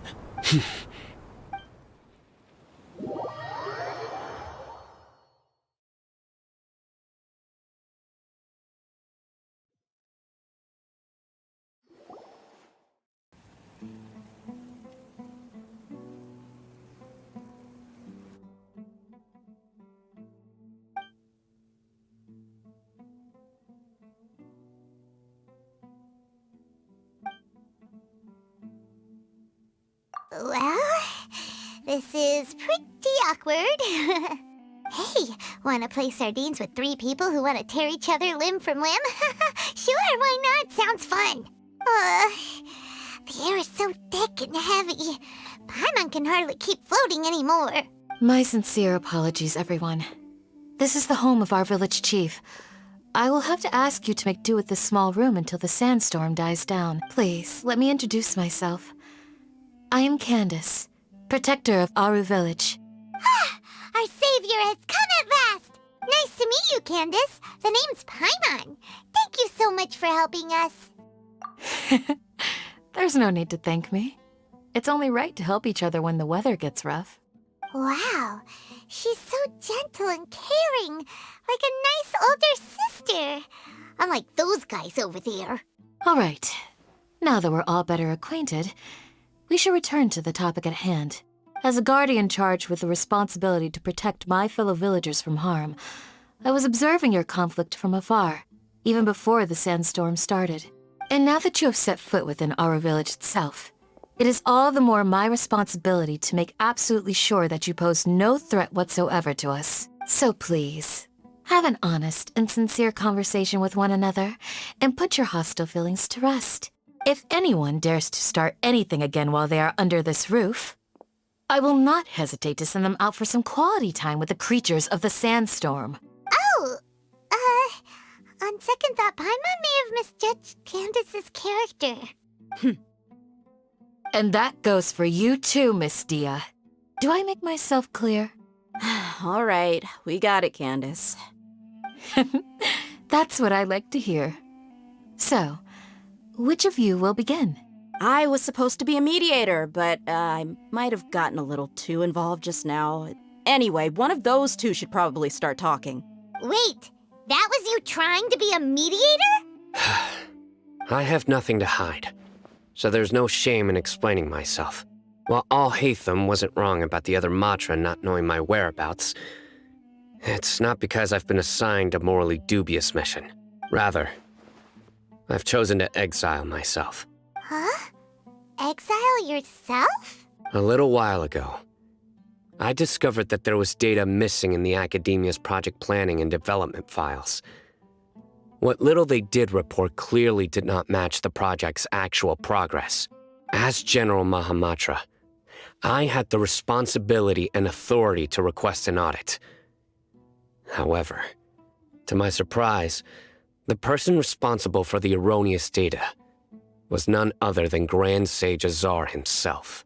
I tried to investigate the issue myself before submitting a formal audit request, but I soon found that all leads and potential pieces of incriminating evidence were carefully concealed from me. I began to realize that they were cautious of me from the very beginning. Unsurprisingly, the Grand Sage rejected my audit request as soon as the submission reached his desk. He even said to me, "The power of the General Mahamatra is granted by the sages. You have no right to judge us." So they really are up to no good. I realized then that to the Grand Sage, the Matra are nothing more than tools for the sages to assert and maintain their control over knowledge. The vows that we took, the principles that we strive to uphold, they are meaningless to the academia of today. I believed it would be wise to flee the academia before the sages had a chance to take action against me. This way, they can no longer see nor predict my actions. I will never give up on this investigation. There's no need for someone else to give me power or authority. Once I find the truth, I will administer judgment by my own name. Sino seems to have the same goal as us. We're all investigating the sages. Plus, now that he's no longer the General Mahamatra, he somehow feels a lot less scary. Well, Sino, if that's your story, then why did you see Al-Haytham as a target? When I was investigating the matter in the academia, I overheard a conversation between Al-Haytham and a sage. The sages asked you to investigate a blonde-haired traveler. Do you dispute this, Al-Haytham? What? Like many parts of the project, this assignment was undocumented. Now throw in your suspicious behavior with the Divine Knowledge Capsule, and I think we deserve an explanation.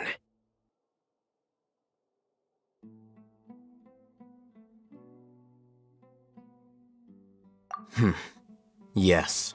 I was indeed tasked with investigating the Traveler. Al-Haytham! After all, the promised reward was so great that hardly any scholar could have refused. The sage told me, once you've completed this assignment, I can give you a glimpse of divine knowledge. A most enticing offer. Unfortunately, those academics don't know me at all. Their words contained one key piece of information. Namely, that divine knowledge indeed exists. That gave me all I needed to know. From my perspective, the sages are far from trustworthy. Think about it. Isn't it a little strange they're so willing to share divine knowledge with anyone, even as a reward? So, I began my own investigation following the lead of the Divine Knowledge Capsule. In the end, I realized my wisdom in committing to this rather than collaborating with the sages. Had I been less guarded, I probably would have ended up like that Ain al-Ahmar mercenary, incapable of remaining sane for long enough to hold a conversation. You mean that the sages originally planned to dispose of you, using one of those capsules that drive people insane? I'd already given up on the assignment by then. I only told the Academia I was waiting in Port Ormos for you to appear so they wouldn't suspect anything. So it came as quite a surprise when I encountered my erstwhile target while investigating the Divine Knowledge Capsule. Criminals do love to talk about coincidences. Even though I ran into the Traveler by chance, I had no intention of providing assistance to the Academia. Also, you should remember, you were the ones who decided to follow me and strike up a conversation after I left that tavern. That's true. Alhaitham helped us out at Caravan Rebat as well. Maybe he's telling the truth. I'm willing to apologize, if that's worth anything to you. I took the Divine Knowledge Capsule behind your back because I judged its existence to be a significant risk. I felt that it would be best for no one to interact with it before it had been properly studied. After all, curiosity often proves to be the most dangerous thing in this land. You should be well aware, Scribe Alhaitham, that curiosity can also lead you to danger and suspicion. Answer me this. Did the sages share any information about their project with you? Have I not made myself clear? You and I are both distrusted by the Academia. Do you really think they would tell me anything? Fine. Although you haven't completely proven your innocence, I won't regard you as an enemy, for now. As you wish. Good. I'm glad to see you two clearing up your misunderstandings. And now you, Dia. I believe it's your turn. Oh, sorry. Whatever the boys were talking about must have been so boring that I spaced out. My situation is pretty straightforward. My employer, Dunyarzad of the Homayani family, is friends with the Traveler and is currently recovering from her illness at home. I had nothing going on, so I decided to return to our village for a visit. I was actually looking forward to a pretty exciting time getting back together with everyone here. But then I saw these two random guys in the middle of a pointless argument. It ticked me off, and things went downhill from there. Is that all? Well, I will admit that definitely sounds like your style. In that case, welcome back, Dia. That's more like it. I missed you all so much, Candace. Whoa! What was that sound? No need to worry. Now that you're no longer at each other's throats, please make yourselves at home. I'll take a quick trip outside to clear out some of those creatures in the sandstorm. Creatures? In the sandstorm? Are you sure you don't want some backup? Fighting in a sandstorm is not for the faint-hearted. Anyone without extensive training in these conditions is at a disadvantage. You needn't worry. Yeah, just leave him to Candace. Don't worry, she's as tough as they come.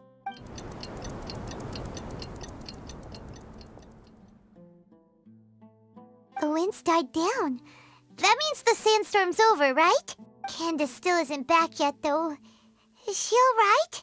Maybe we should go out and check on her. When you put it that way, even I'm starting to feel a little worried. All right, let's go. We've been here long enough, and the boys are as chatty as the floor.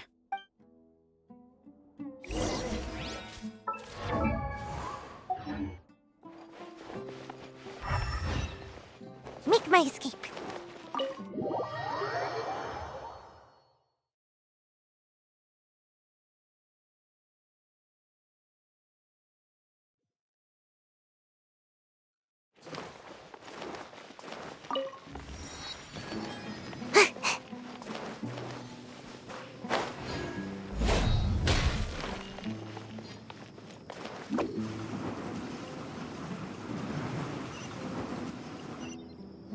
Whoa! Candace, you're still fighting? You've been out here dealing with these creatures the entire time? Yes. They just keep coming in waves. I've lost count of how many I've defeated. Before I realized it, even the sandstorm had stopped. Ah! Here comes another wave! Leave this round to us. I got interrupted earlier, but now I have something to take my anger out on. It's been quite a while since I've seen the Flame Mane in action. I'll leave these to you then. I'll be sure to put on a good show. Let's go!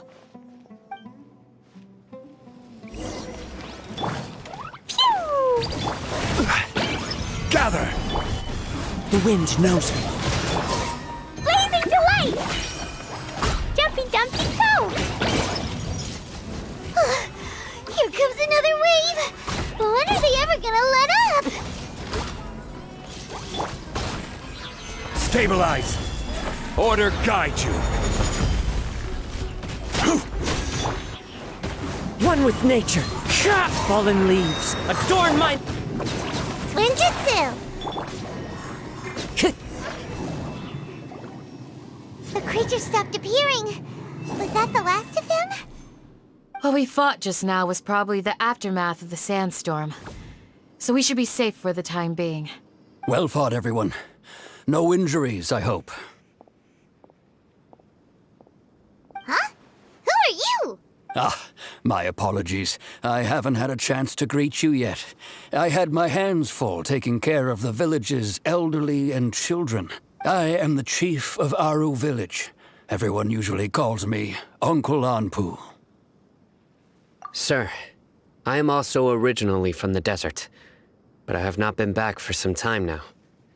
May I ask if such sandstorms are common? I can't say they've always been common, but recently the storms have become increasingly severe and frequent. Besides sandstorms, we also occasionally get earthquakes. According to an investigator who stayed in the village a while ago, these unusual natural phenomena are related to the withering of Irminsul.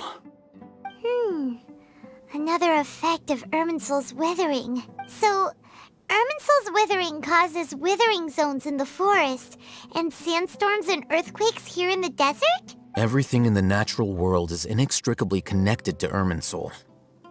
These regional symptoms can indeed be a reflection of Irminsul's present state.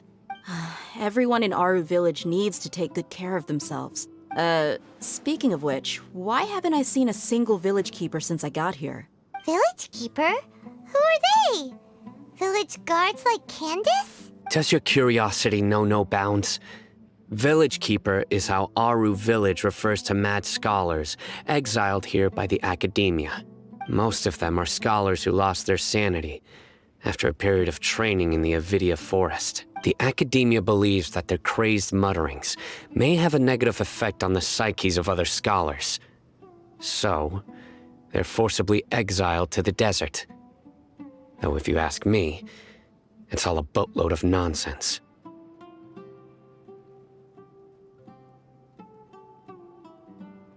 Alas, that's exactly what we've been trying to investigate. One by one, the village keepers have been mysteriously disappearing without a trace, but no one in the village has ever seen them leave. If you're planning to stay around the village for the next few days, I'd appreciate it if you could keep an eye out for them. I've had encounters with those people in the past. I'll see what I can do to help. The Matra are the ones responsible for their exile. Now that you're no longer with them, are you trying to alleviate your guilt and atone for your past sins? I'm fascinated by how you think. Mock me if you will, but if you are guilty, I will eliminate you, regardless of my position or identity. Oh, you're the former General Mahamatra. You must be an expert in these kinds of investigations. Thank you for your help. Is it because you're reminded of Hypatia? Oh, these poor scholars. First they lose their sanity, now this! We need to help get them back home, safe and sound. But, is it really a good idea to tag along with Sino? You seem like you really don't trust him. I'll be grateful for the assistance. No doubt you will do a better job than some of my former subordinates. Let's start by finding a spot to share what we know so far. Time to go. The wind knows me.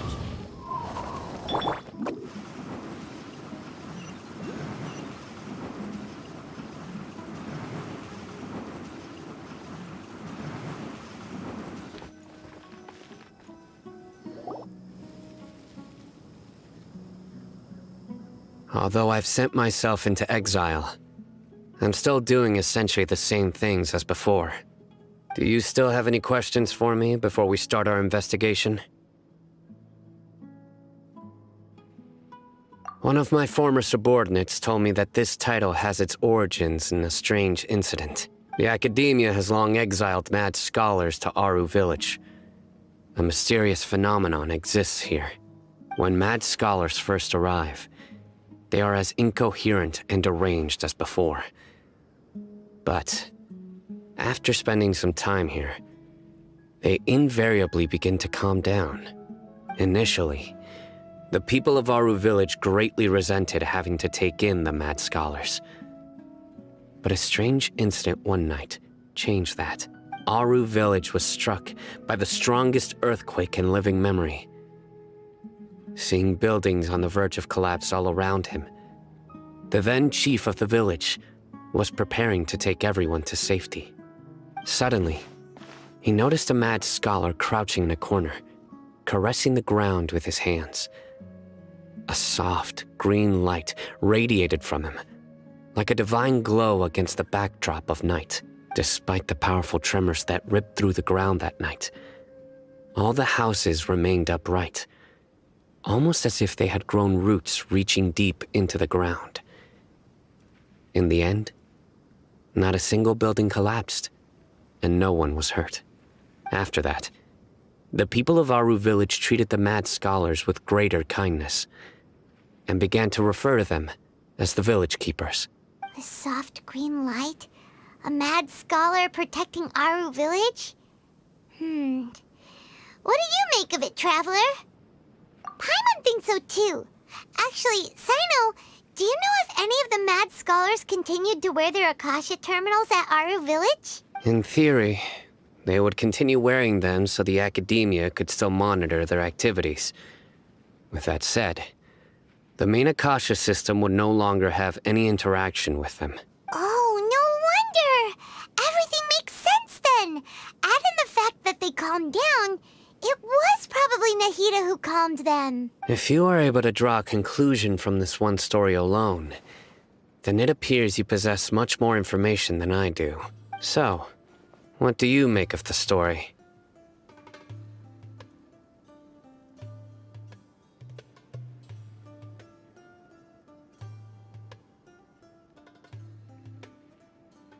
Really? Lesser Lord Kusanali. What? You don't believe us? Lesser Lord Kusanali was definitely using the Akasha to give her power to the mad scholars! No, it's not so much that I don't believe you. I'm just struck by your reasoning. Lesser Lord Kusanali, the current Dendro Archon, is she really active in Sumeru? The Academia has always placed far greater importance on the late Greater Lord Rukkhadevata. They've more or less ignored Lesser Lord Kusanali, and I've never had any reason to doubt their views. In addition, I've never heard any stories about Lesser Lord Kusanali and her deeds. To me, she might as well have been a god that never existed. No way! Nahida definitely exists! She's a... How should Paimon put it? She's a good Archon who's kind and wise, even if she says weird stuff sometimes.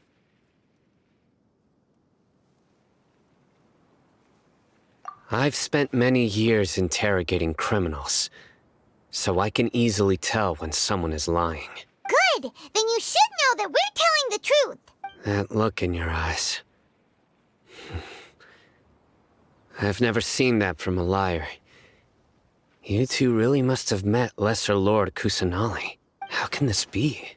To think, our Archon has been amongst us this entire time.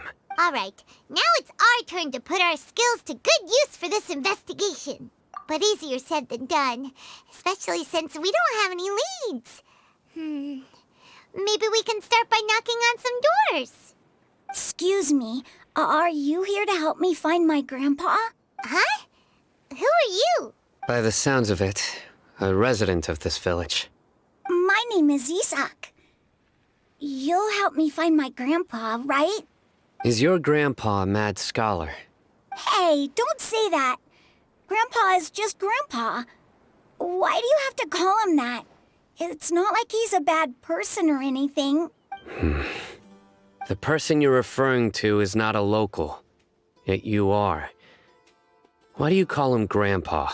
Grandpa is just Grandpa.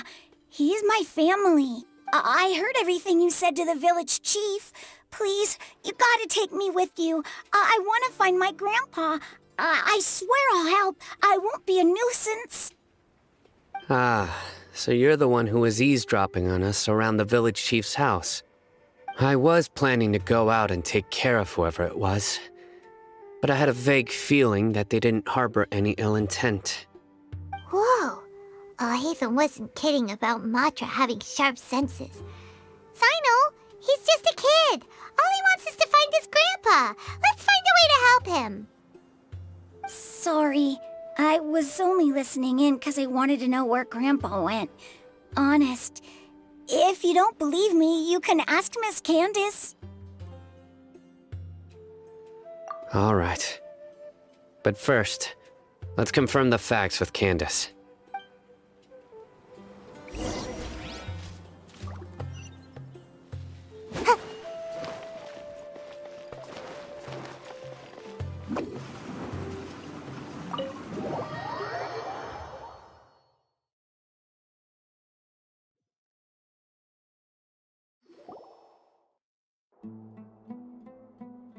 Sino is super vigilant.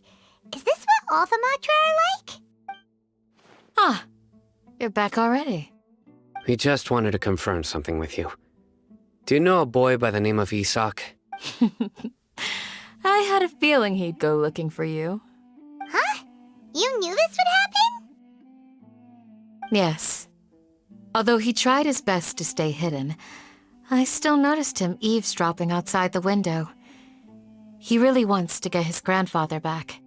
Isak's parents were both Aramite mercenaries who rarely returned to the village after finding employment in the city. He was raised by his grandfather. Unfortunately, it was only a few years before his grandpa passed away. Isak was still very young at the time, so various families in the village took turns caring for him so he could survive. Later, an elderly mad scholar arrived at the village. Isak thought the scholar bore a striking resemblance to his grandfather, and thus often spied on the man. However, the scholar was unkempt in appearance and incoherent in speech. Although Isak referred to the man as his grandpa, he was afraid and didn't dare to approach him. One summer night, the oft mumbling and bumbling grandpa suddenly calmed down and seemed to become more lucid. He even noticed Isak hiding in the distance. So Grandpa walked up to Isak and patted him on the head. He even took Isak to the entrance of the village, where he patiently taught the boy the names of the stars, and accompanied Isak until he fell asleep. The next morning, Isak woke up and wanted to go find his grandpa again, only to realize his grandpa no longer recognized him. However, even so, Grandpa retained his calm expression. It's said that those who saw the scholar claimed he no longer appeared to be crazy, but appeared to be living in his own world, almost as if he were sleepwalking. Isak was thrilled that his grandpa was able to find peace, and would follow him all the time, asking him things like, "Grandpa, want me to take you somewhere fun?" Or, "Grandpa, could you tell me stories about the stars again?" All this somehow just makes Paimon feel really sad. It seems like they both deserve so much better. Perhaps. Nearly everyone who lives in the desert has some form of hardship or regret.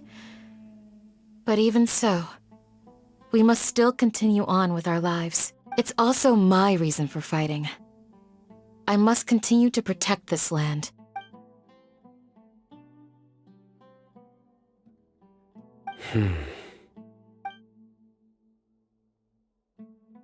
Maybe the people have always had a considerate god watching over them. Huh? What did you say, Sino? No, nothing. As long as Isak keeps his word and doesn't get in our way, we can take him along. Perhaps you are more compassionate than I gave you credit for. Please accept my thanks on Isak's behalf, Sino.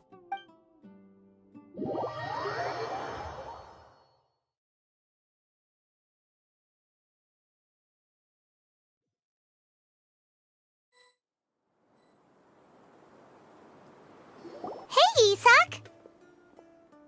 Oh, it's you guys! We've cleared everything up! Let's go find your grandpa! Really? Wow! Thank you so much! Yeah! Alright. Let's ask the local residents some questions first.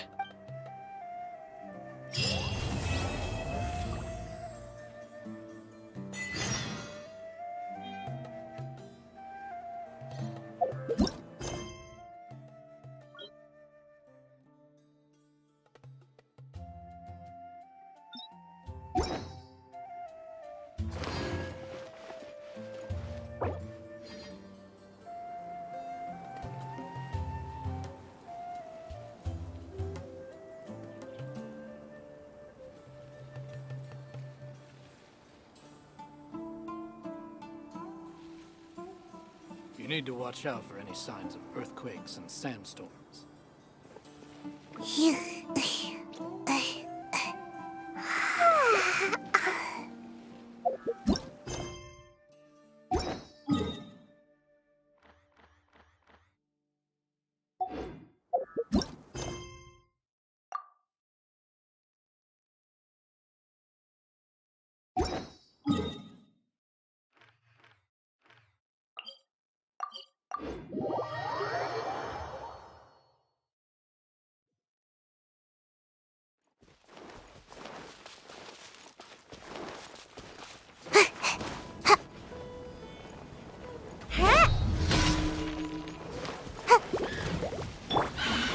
One with nature.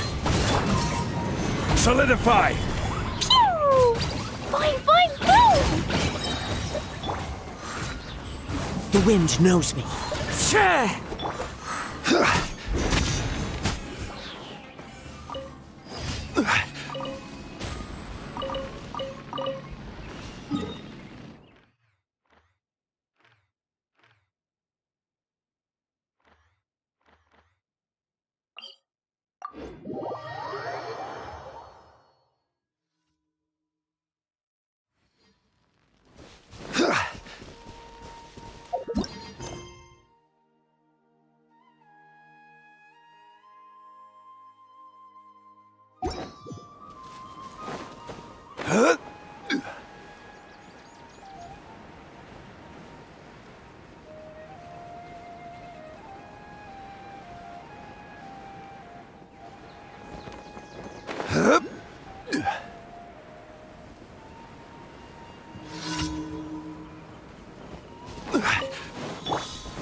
Into the wind.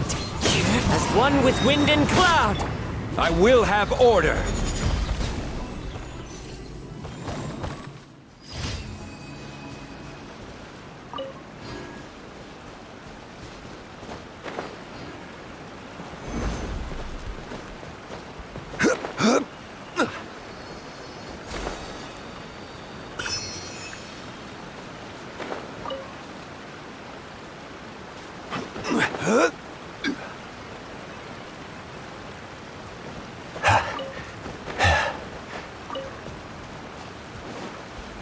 Stabilize!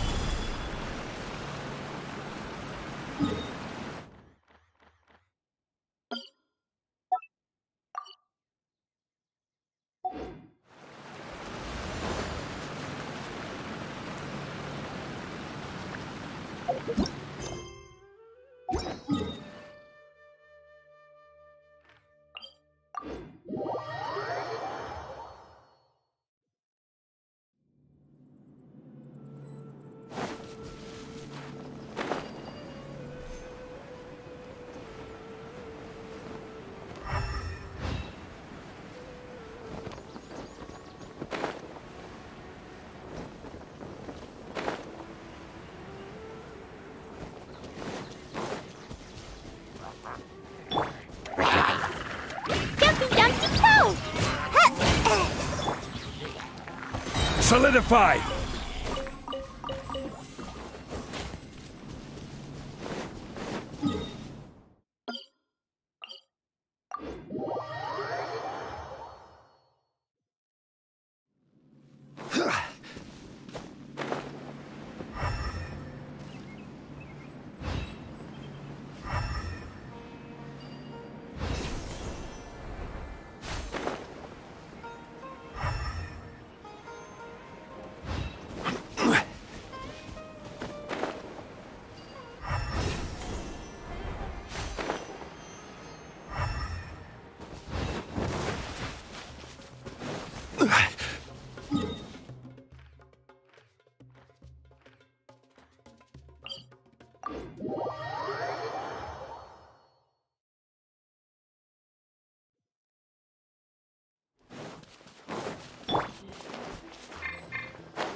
one with nature.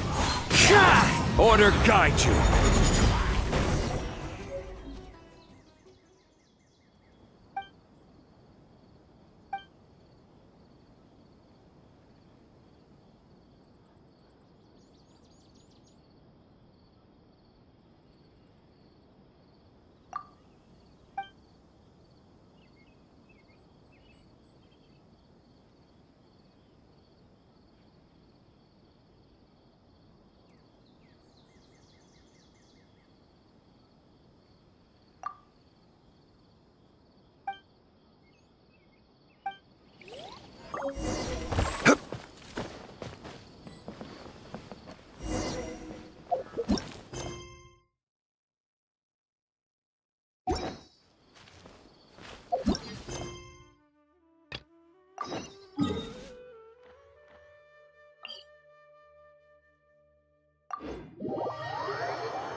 Time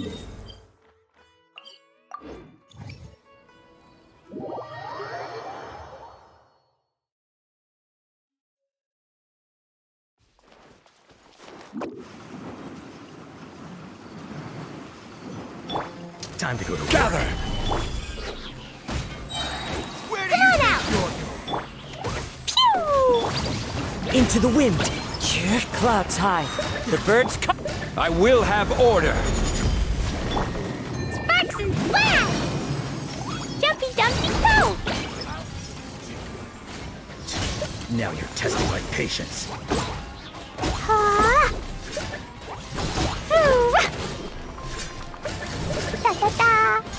Ha! La la la! Pew! We'll meet again.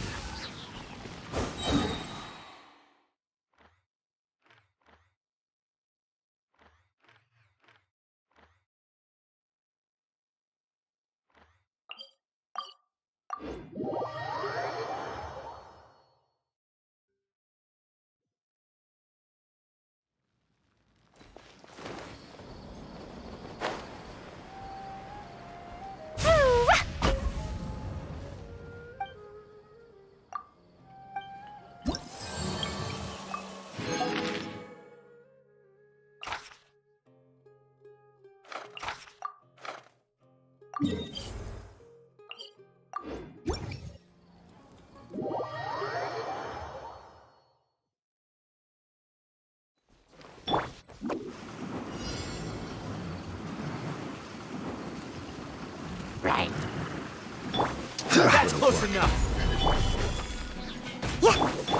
Boing, boing, Send boing! This is order. Twinjutsu! As one with wind and cloud. Blow them all up! Da da da! Jumpy Dumpty go!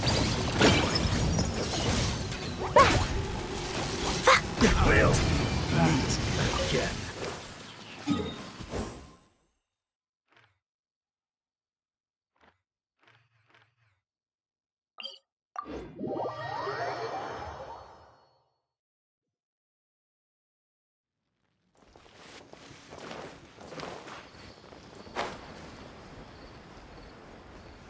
Ah!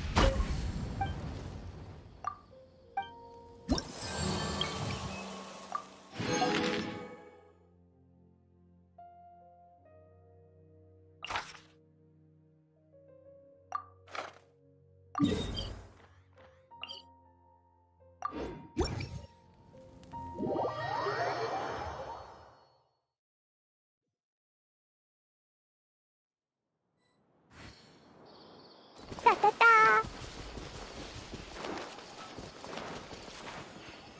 Woo!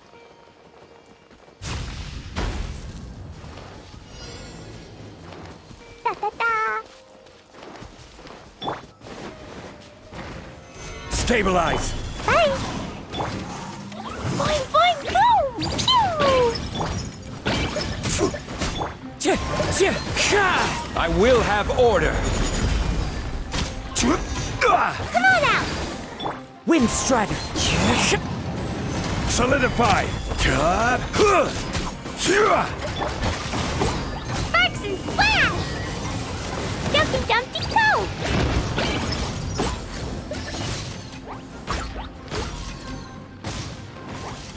Hi-ya! Woo! Clouds high. The birds come. Order guide you. Gather. Pew! La la la!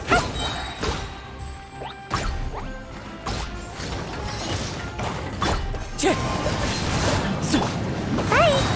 Twinjutsu! The wind knows me.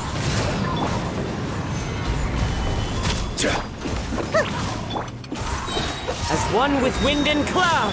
This is order. Blazing delight! Boing, boing, boom!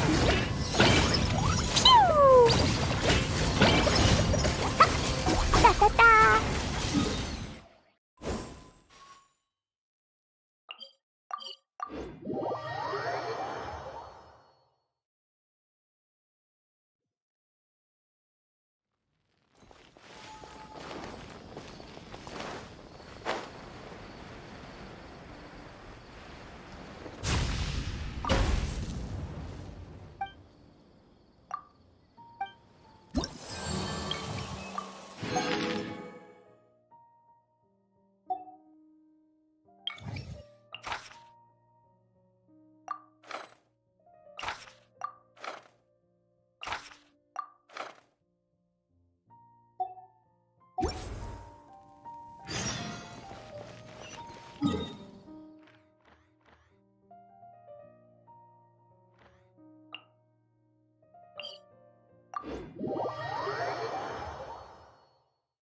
La la la. Happy to fly. Go! Gotta dash. Stabilize. Come on out. One with nature. I will have order.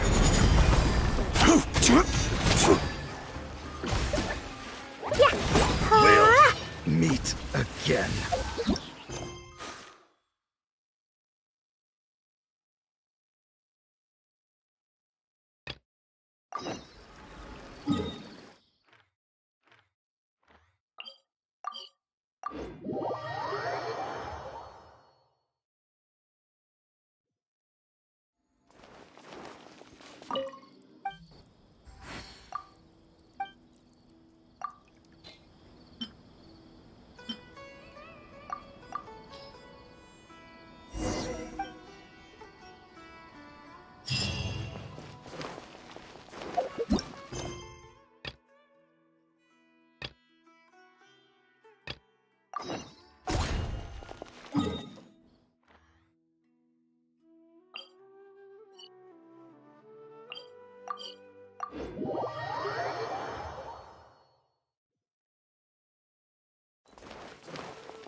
Da da da. La la la.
Add astro. Thank you for. Add a.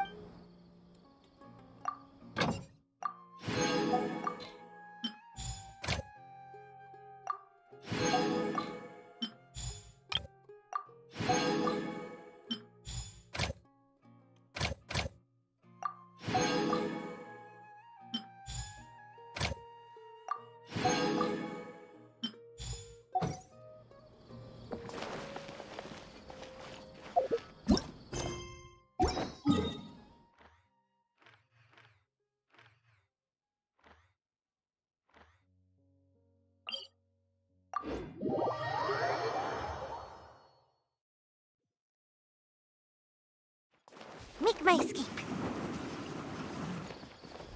Huh. Make my escape.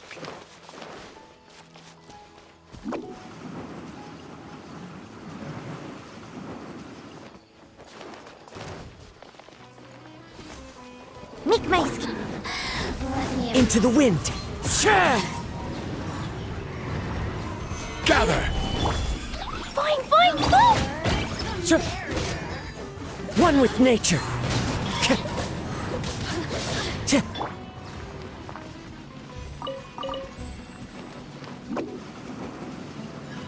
ha. Ha. Jumpy Dumpty go! Shine no longer.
Once, there was a glorious kingdom established among the heavens. From that kingdom came a crowned heir, tasked with seeking out the Genesis Pearl from the kingdom of darkness. The first crowned heir began her journey of seeking the pearl. But she was deceived, and the memory of her noble origins faded. She now believed that she was the queen of the kingdom of darkness. But take heart. A second crowned heir had already taken up the path where the first had stumbled. This is the story of your journey, of your tale to be told.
Steady as stone.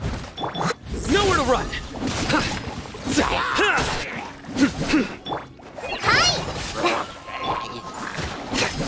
Futile! Your sins weigh upon your soul. Your penance is due! You stand condemned! Your penance is due! You stand condemned! Brightness on for size. Time to clean up. Leave it all to me. Nowhere to run! Come on, we can do it. Judgment is upon you. Your penance is due!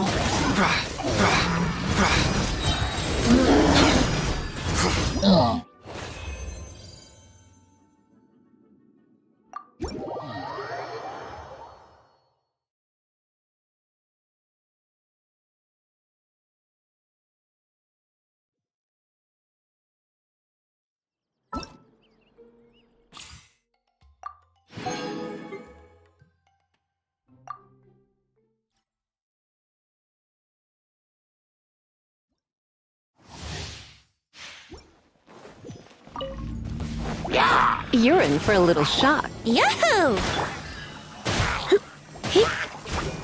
Come a little closer.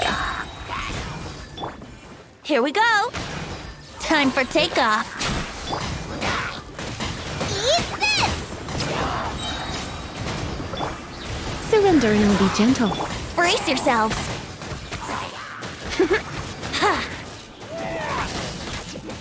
Let's play. Out of the frying pan into the... Think you can get away? Here we go. Yep.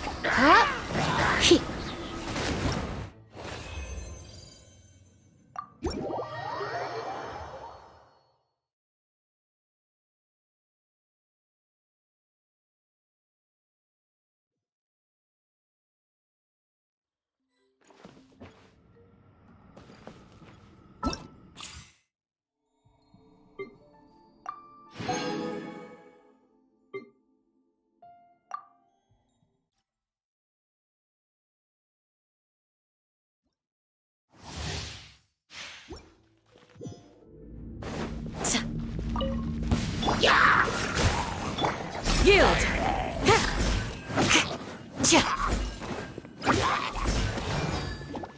Flee!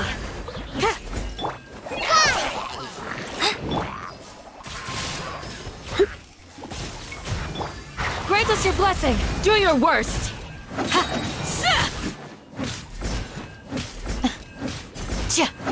Cool it. Don't get frostbite. just like we rehearsed. Let's spark things up a little. Yield!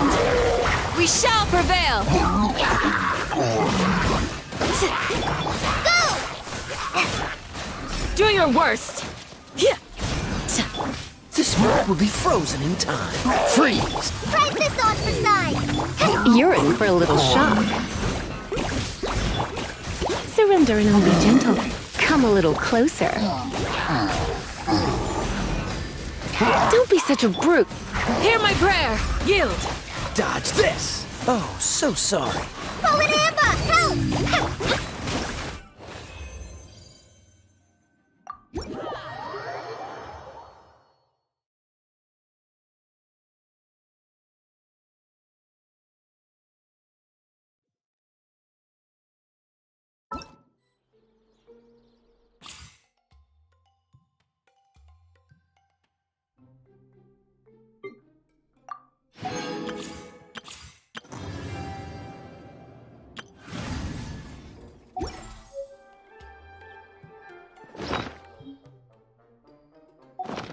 Phew.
I feel an...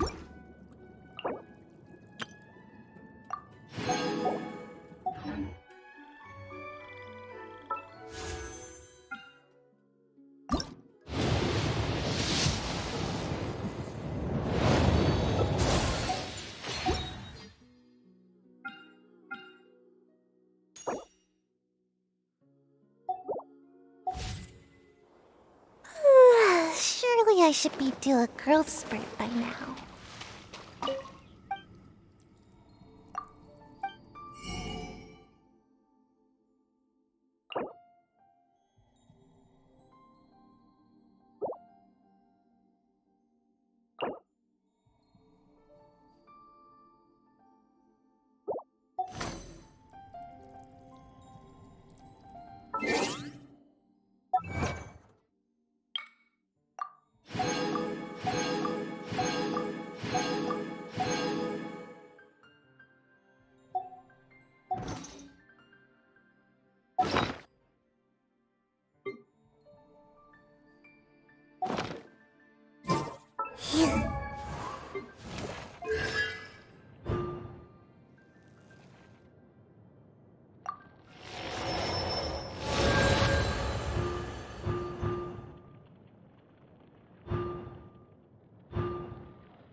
I won't hold you back. Much.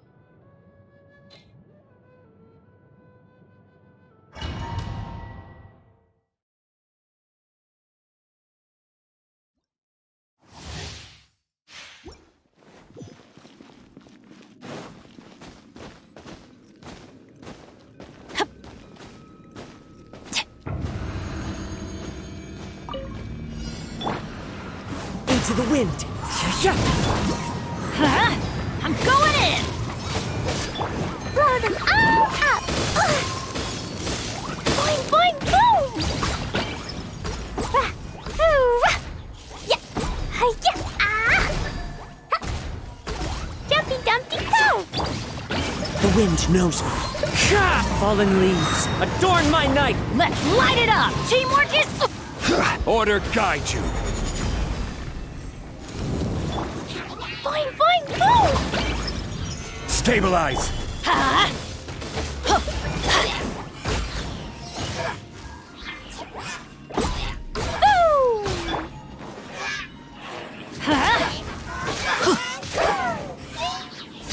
Everybody stand back! This is order. Gather. Pew!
Explosion inside sea.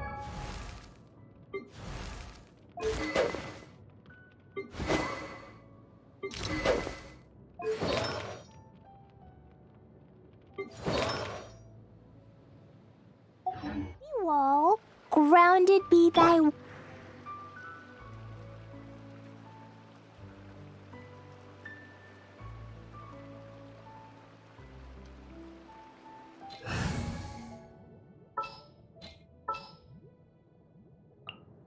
May knowledge guide you.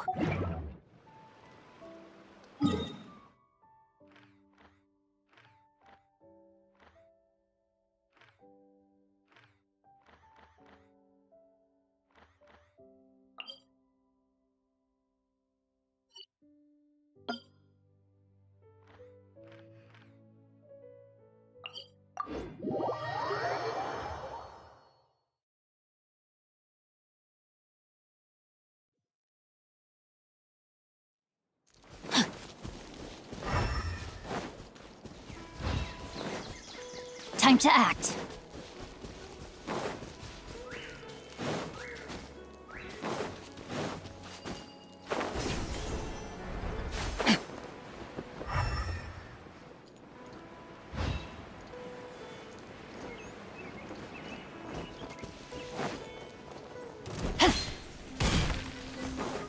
No, my sword! Time to...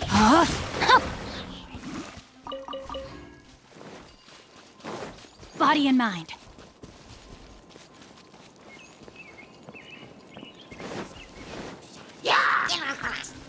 Witness the power of Guhua! Blazing delight! Boom! That real? Yeah.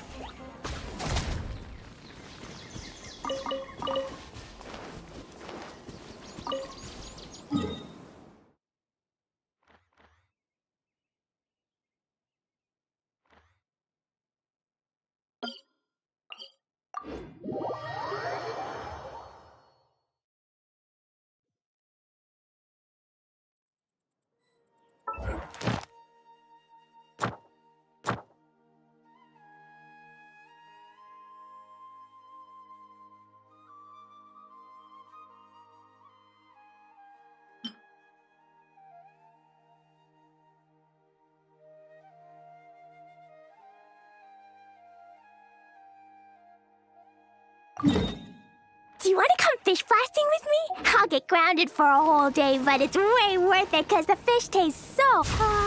la la la.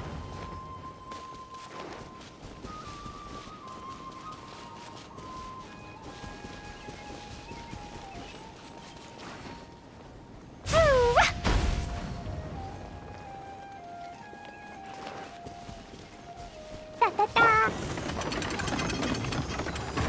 Rain outlines your fate. Huh? Solidify! Let's light it up! Jumpy Dumpty go! Huh?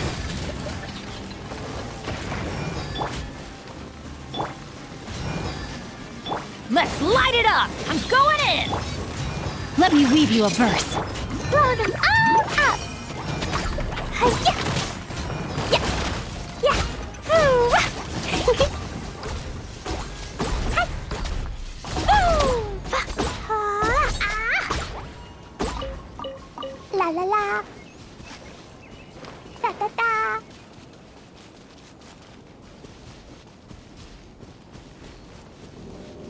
La la la!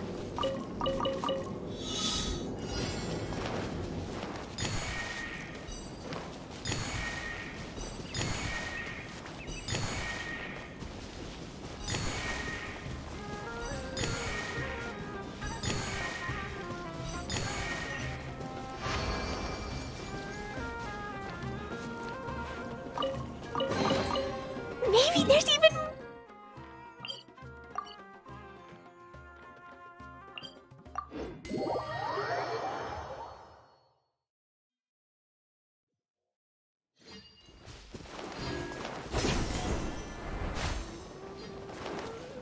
Da da da!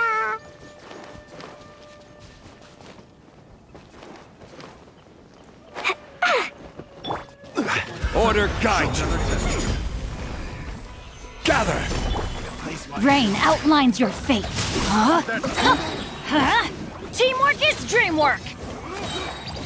Blazing delight! Rain cutter.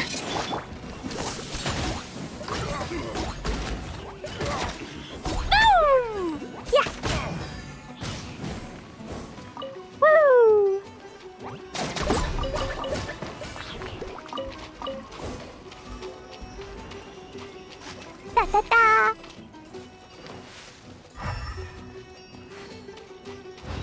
La la la!